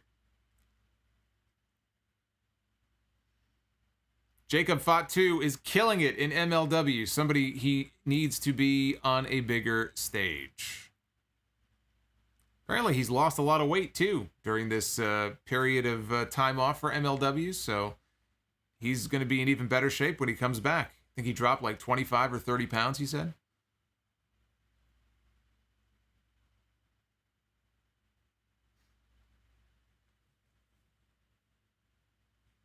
Yeah, the Triple H and Stephanie renewal ceremony where they renewed their vows, that was a good one. That was, except for Vince botching the pedigree on the first attempt. He went before Triple H was ready to drop him, and that was unfortunate.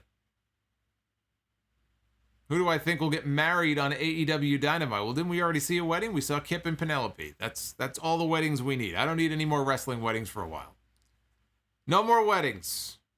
Everyone's popping out babies and shit. That's it. No more.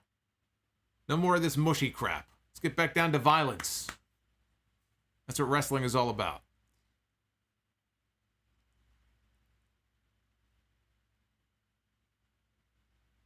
Jake Roberts at Randy Savage's wedding. Well, he said Raw wedding, though. That predates the days of Raw, so that's why. Otherwise I might have said the match made in heaven from SummerSlam in 91. Am I going to get married in a WWE ring? That would imply that I'm going to get married. I can't say that interests me much. Billy and Chuck. That was SmackDown, not Raw. But Billy and Chuck that was a very well done segment. That really is one of the better segments in SmackDown history. They definitely pulled that one off very well. I will give them 5 stars on the execution of that.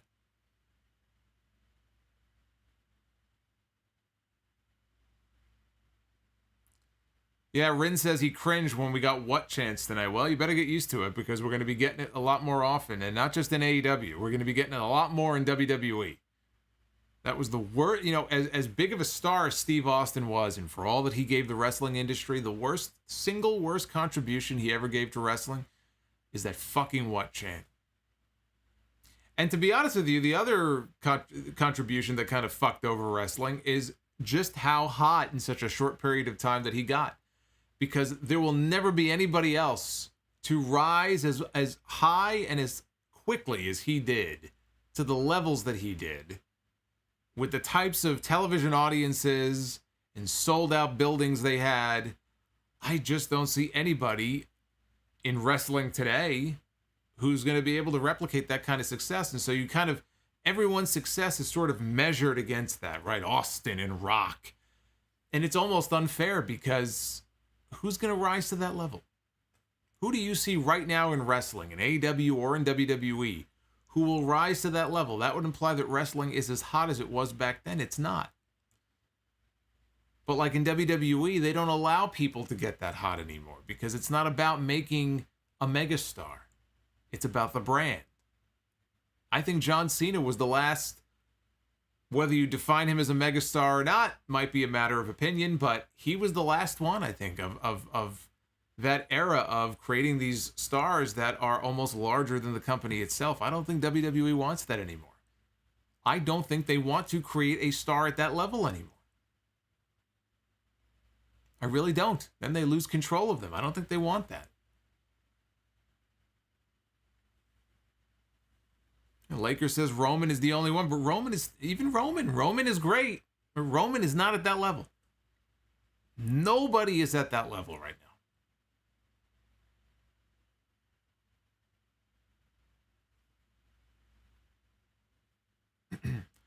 Daryl says Austin will live forever with the what chance? Well, he's going to live forever in the worst way. Austin will live forever regardless because he's one of the biggest stars in the history of the business. He doesn't need the what chance to live on. He will live on forever and be well known long after he's gone, regardless of the what chance. The what chance tarnish his legacy. I'm sorry.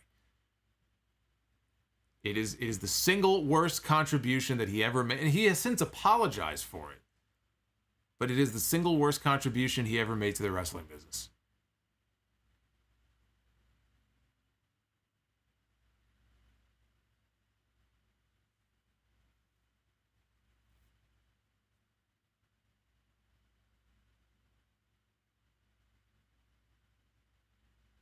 Magic Dave says Marco's stunt is at that level.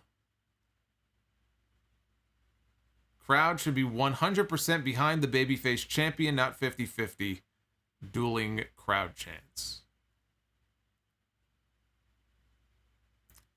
Galactic God says, good to have you back on Wednesdays. Good to be back. Get back to our normal rhythm here in the next few weeks. Let's go Cena. Cena sucks. You know what WWE would say to that? Well, at least they're making noise, right? You're getting a reaction, so it's great.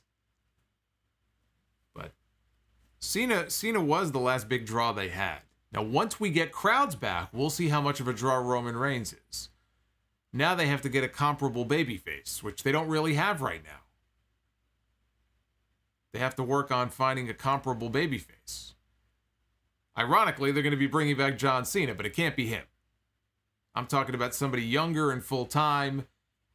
You know, maybe it's somebody who's in NXT right now. I don't know. Once we get people back in the buildings and they're out on the road again in a few weeks, it's like the start of a new era, right? The COVID era, the Performance Center era, the Thunderdome era, that's over and done with. Now it's back to business. We're going to hear and feel what these crowds are into, who they like, who they don't like, who's really over, who's not really over. We haven't really been able to tell that in over a year. We've had to rely on Vince McMahon and Bruce Pritchard to tell us who's over and who's not. Is that what you want? Because I don't want that. I want the crowd to dictate that. Roman is the biggest heel by far. Who is going to be the big babyface? That's the million-dollar question.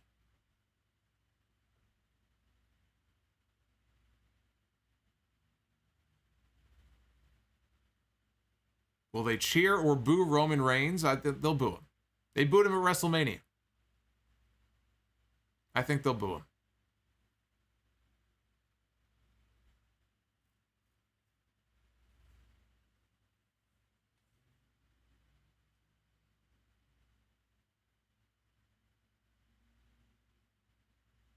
Undertaker had the best comeback to the what chance. He did.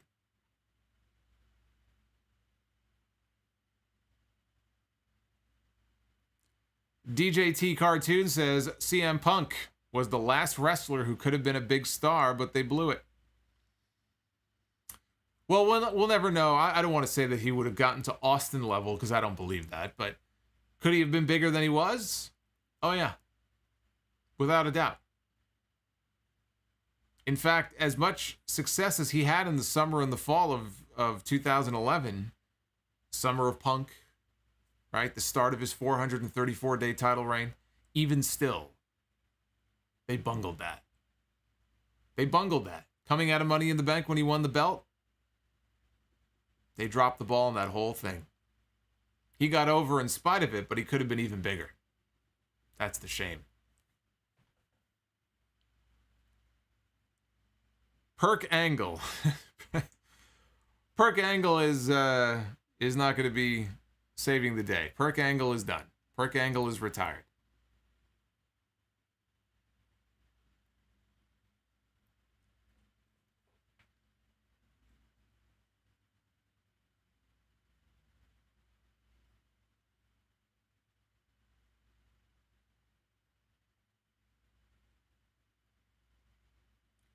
Anonymous with the super chat. With Omega working hurt, do you think Sami Callihan will go over at Slammiversary? I'd say it's more likely than people would think. I think there's a very good chance that not only does he lose to Sami, but he drops the AAA Mega title to Andrade in August.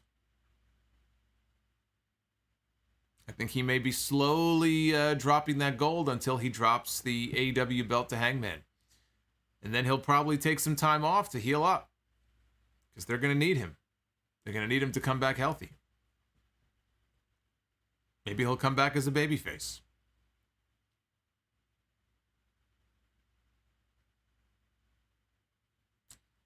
Who is winning Money in the Bank? Well, I'll probably do my final Money in the Bank predictions, the week before. But early favorites on the men's side have to be Drew McIntyre or Big E. We don't even know everybody in the match yet. I think there's 2 spots open. Right now, though, it's got to be Drew or Big E as the favorites. On the women's side, I would say Alexa. Alexa Bliss is probably the favorite. Why can't she just put some kind of, while everybody is scurrying up the ladder to grab the briefcase, can't she use her hypnotic powers to, overturn the ladder and they all go tumbling down? Or she just sort of stares up at the briefcase and waves her hand, and then the briefcase it's released from the harness and it drops.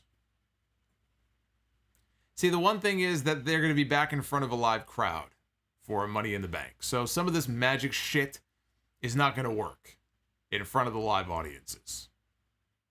See, that's the thing. When you're out of the Thunderdome and you don't have the benefit of having no crowd, you're not going to be able to get away with crash pads and magic tricks the way that you did before. You're going to have to actually get over doing traditional wrestling stuff in front of a traditional wrestling audience. Not going to be able to lean into this as a handicap anymore. You're not going to be making movies. You're going to have to go the old school route without getting booed out of the building. But I still think Alexa Bliss has got to be the early favorite to win on the women's side. Or Lily. Maybe Lily will win on her behalf.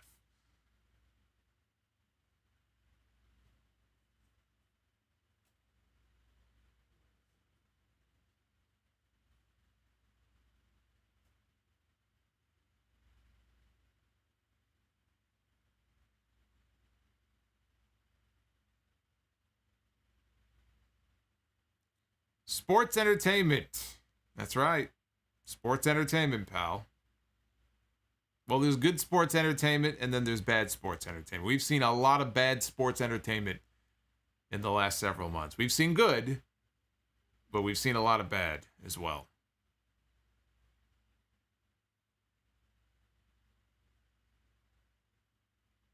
Yeah, Mr. Mike, I mean, that's all nice and all that she enjoys her character. I mean, I'm glad, Let's all just let Alexa have her playtime on TV every week.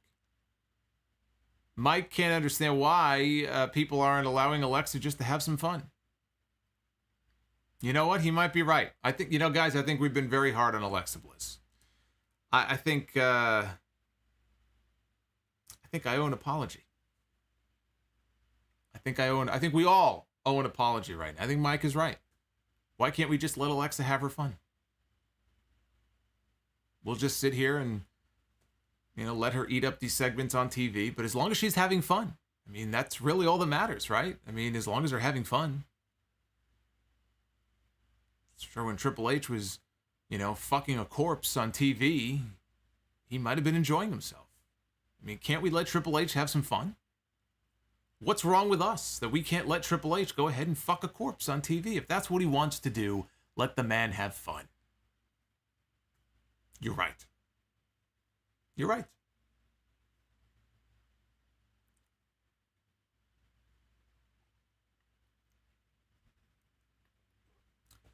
So apparently via Sean Ross Sapp, Rebel dislocated her kneecap, which sounds very painful.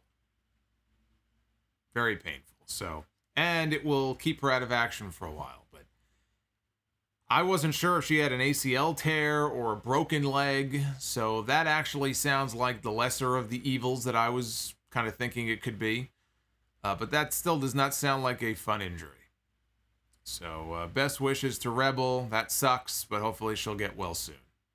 I guess she's going to be going back to the crutches soon on TV. She's going to be wearing that crutch for as long as Cowboy Bob had the cast on his arm. Or D-Lo had the chest protector. Spanish Goddess, favorite Queen song? It might be an obvious choice, but I have to go with Bohemian Rhapsody. Funny enough, I will always associate Bohemian Rhapsody with a certain movie. I know some of you are going to guess offhand what it is. That might have been the first time I ever really heard the song, now that I think about it. Which is hard to believe, but it was that Wayne's World movie. And that's where I became a big fan of the song. That one scene in Wayne's World. So I have to go with Bohemian Rhapsody. I will always associate that movie and that song.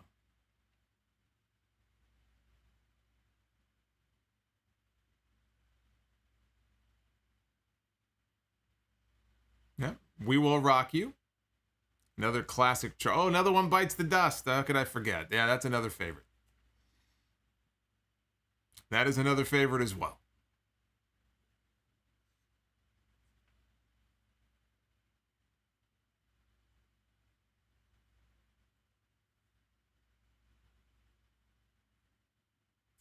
Favorite Cardi B song? I don't think one exists for me.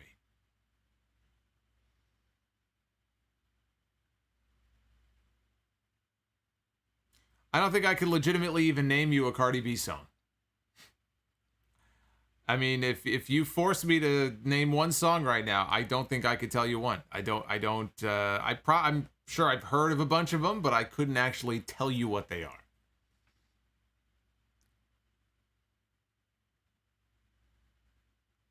The director of Wayne's World apparently wanted that scene cut. Well, the director of Wayne's World's a fucking idiot if that's the case.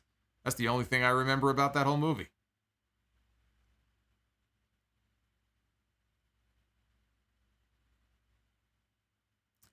Hashway wants to know what was the mistake that JR made at the end of the show. Well, would everybody in the chat like to tell Hashway what the mistake was that Jim Ross made at the end of Dynamite tonight?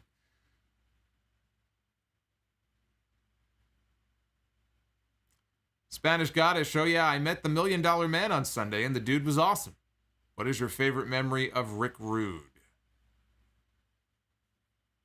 Rick Rude was part of one of my favorite botches in WWE history, and all he was doing was just standing there. He didn't do anything wrong, but it was the SummerSlam sign that fell at the Meadowlands during the Mean Gene promo when Mean Gene went, fuck it. Rude was standing there, was supposed to be doing a promo.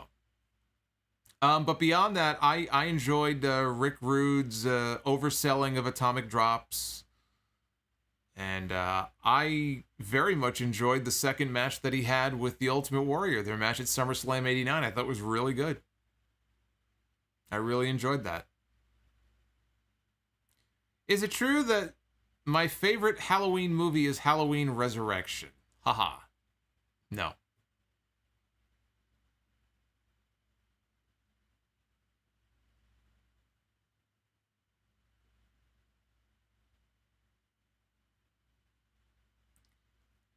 Oh, yeah, Michael Cole said Bray Wyatt came out of a box-like structure. Yeah, right. We all came out of a box-like structure.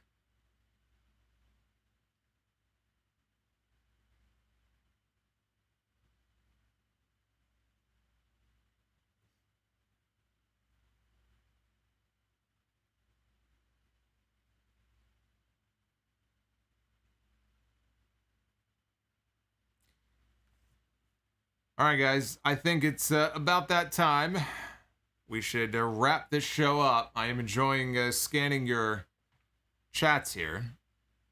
Everybody seems to be having a good time. It's really great to be back with everybody on a Wednesday, and hopefully there won't be any more preemptions for a while. So we can kind of get back into the rhythm of things here and get back out on the road. Dynamite going back out on the road. Very excited now to see Dynamite in other buildings, in front of other people, not just Jacksonville fans.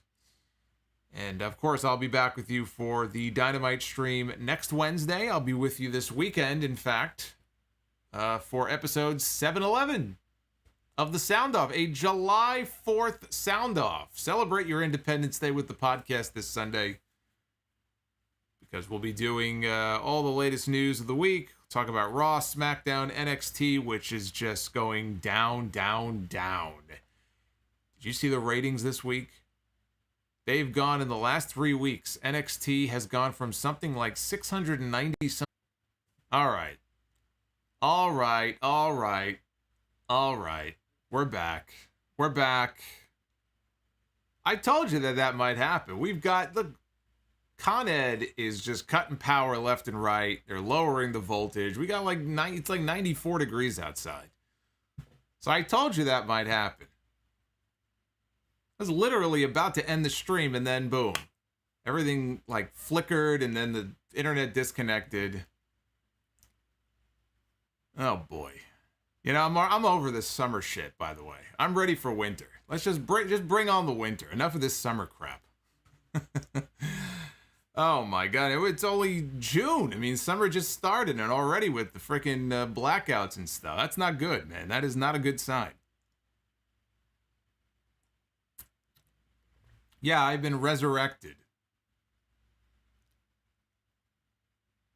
Well, in any event, at least we could end the stream on a proper note now. I was just telling everybody that we're going to have episode 711 this weekend, and since Sunday is July 4th, I guess that means that we'll be covering the Intrepid, when Luger body slammed Yokozuna on the Intrepid. So that'll be part of the history segment.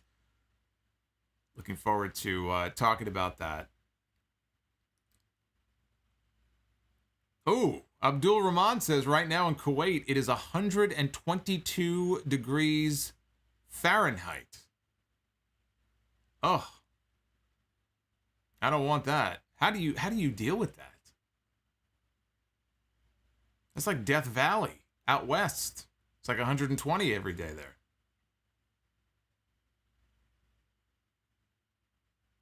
Yeah, I don't like winter either. So I don't like the extreme summer. I don't like the extreme winter. So where am I supposed to go? What's the best place for me to go? Right? That pretty much rules out Canada. Rules out the Middle East. I would never survive there. I don't know where to go. You get used to it, he says. I guess so. I guess your body gets used to it. Thomas, thank you for the 99 cents. Good to see you. San Diego. Jared says San Diego. San Diego, I believe, is the most expensive place in the country to live. Have you seen the prices just to rent, let alone buy in San Diego? It's insane. San Francisco is not much better. Pretty much, actually, real estate pretty much everywhere right now is ridiculous. I had a friend who put a house on the market, was selling it for $600 maybe, and within a matter of hours, or like a day or whatever, he had 2 offers on the house, willing to pay him over $100,000 over what he was asking for. Sight unseen. Sight unseen, he sold his home and made like over $100,000 on the deal. I mean, it's insane. What's going on right now is absolutely crazy. I think it's pretty much like that across the entire country. I'm just wondering when that bubble is going to burst and when that's going to come to an end. That's when I swoop in. Find a new place to live. But this is not a buyer's market right now, unfortunately.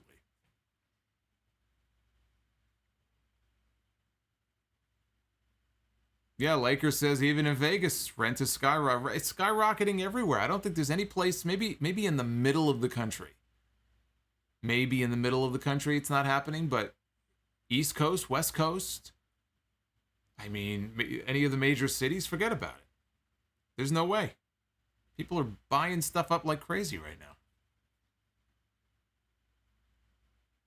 Yeah, Judgment says the value of his house on Zillow went up by $50,000 in 10 days.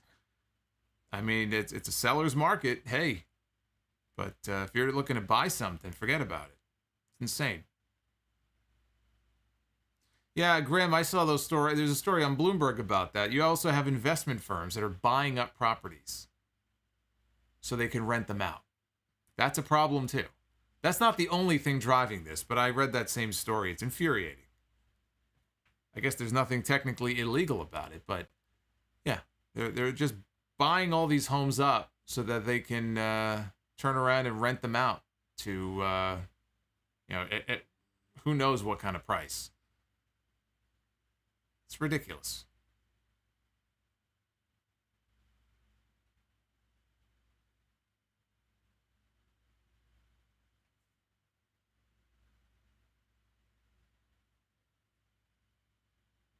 Our generation are all going to be renter slaves. That's the story of my life.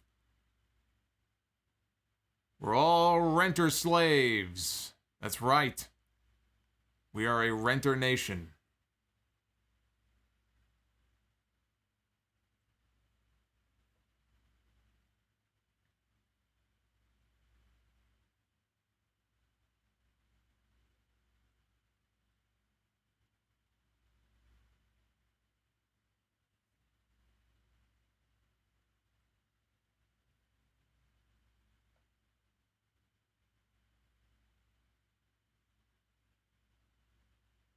I might need to become a flipper.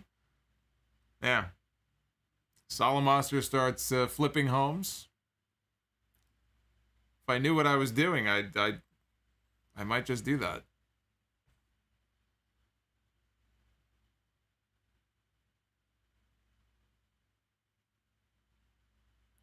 Yeah, I mean, Mike, I agree. I mean, this pace will not keep up forever, but I don't see any end in sight. I mean, this could continue well into next year.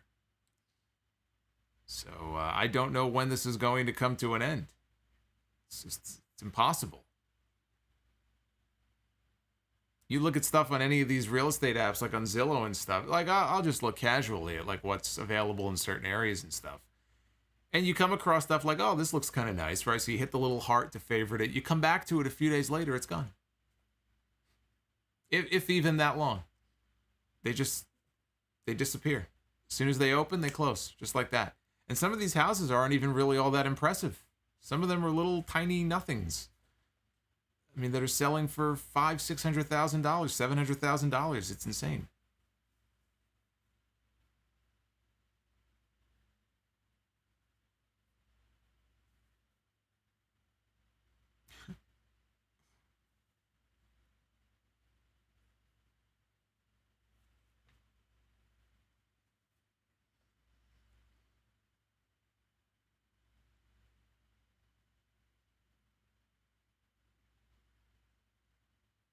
Location, location, location. That's true. That is true. I have had people tell me, they go, for renting in New York like you do, you could probably live like a king in like parts of Texas and places like that. Nice home, 2-car garage. It is amazing how much farther your money will go in other places. When you live in a city like New York or even in California, I would imagine, how much further your money would go in some of these other states that are just not, I mean, the cost of living just is not what it is in New York. I mean, I've just happened to live in New York my whole life, and New York just happens to be the worst place on earth, certainly in this country, in terms of the cost of living. So to me, it's like almost normal, these ridiculous prices. But it's true. You can probably get a really nice home in a Midwestern state or a Southern state, maybe a little further west or something. So it's a culture shock. You know, it's definitely different from New York, and you're away from friends and family and stuff like that. But you really could, you know. I mean, if you wanted to, you probably could live like a king somewhere else. In New York, you live like a freaking pauper. It's true. It's very true. 1,500 a month would get you a 4-bedroom house with lots of space in Texas. It's the truth, man. It really is. I've heard that in Nevada.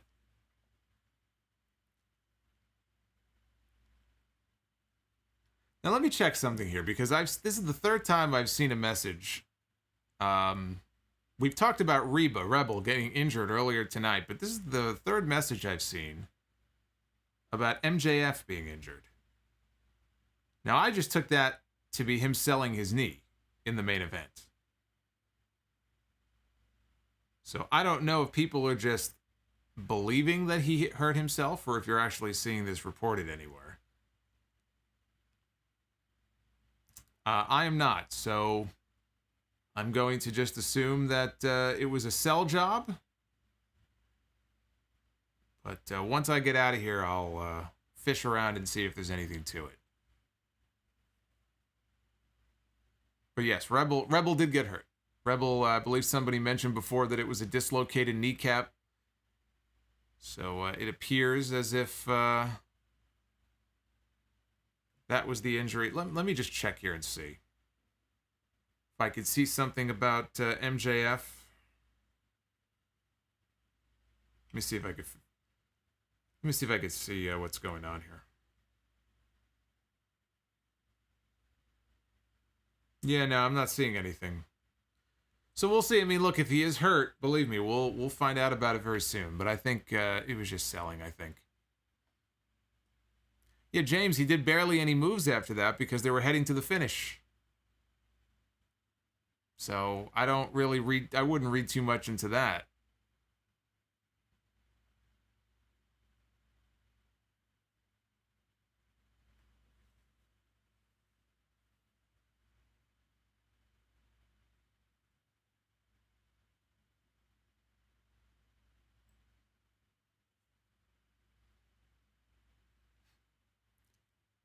Lily is behind me.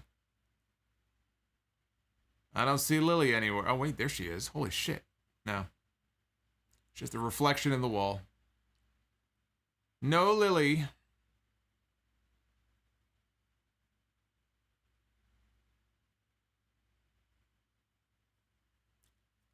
Yeah, property taxes. That's true.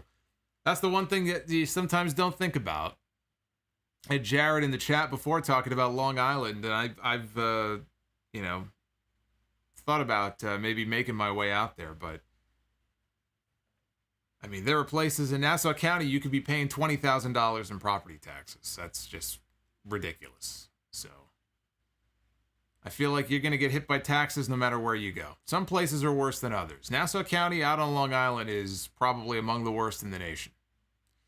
You could be paying anywhere from $15,000 to $20,000 a year in property taxes. You got to ask yourself, is it worth it? I guess if you have the money for it, I suppose, but I don't know.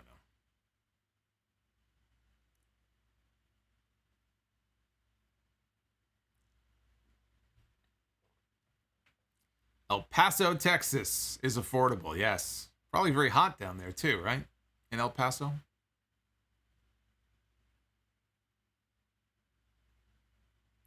The average price of rent for a studio apartment, I mean, are you talking about Manhattan? You could be paying $3,000 or more for a studio.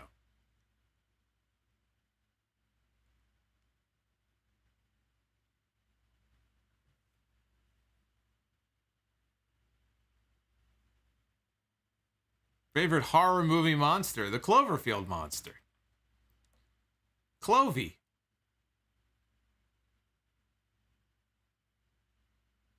Go live in Corpses Christi? No, I think I'll pass.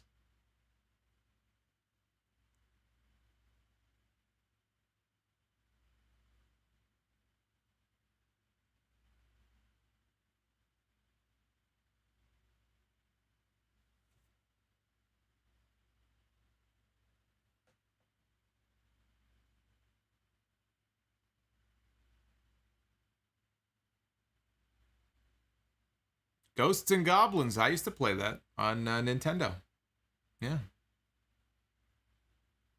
Remember Splatterhouse? That was one of my favorites. Splatterhouse 2.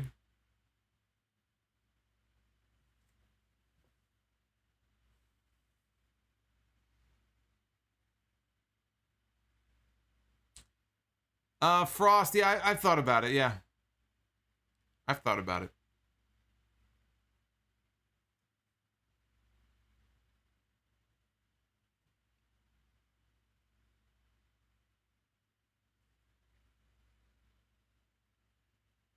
What time? Oh, shit. All right.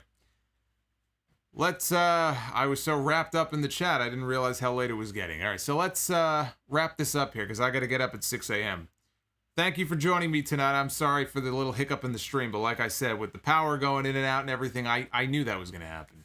Thankfully, it happened at the very end, though.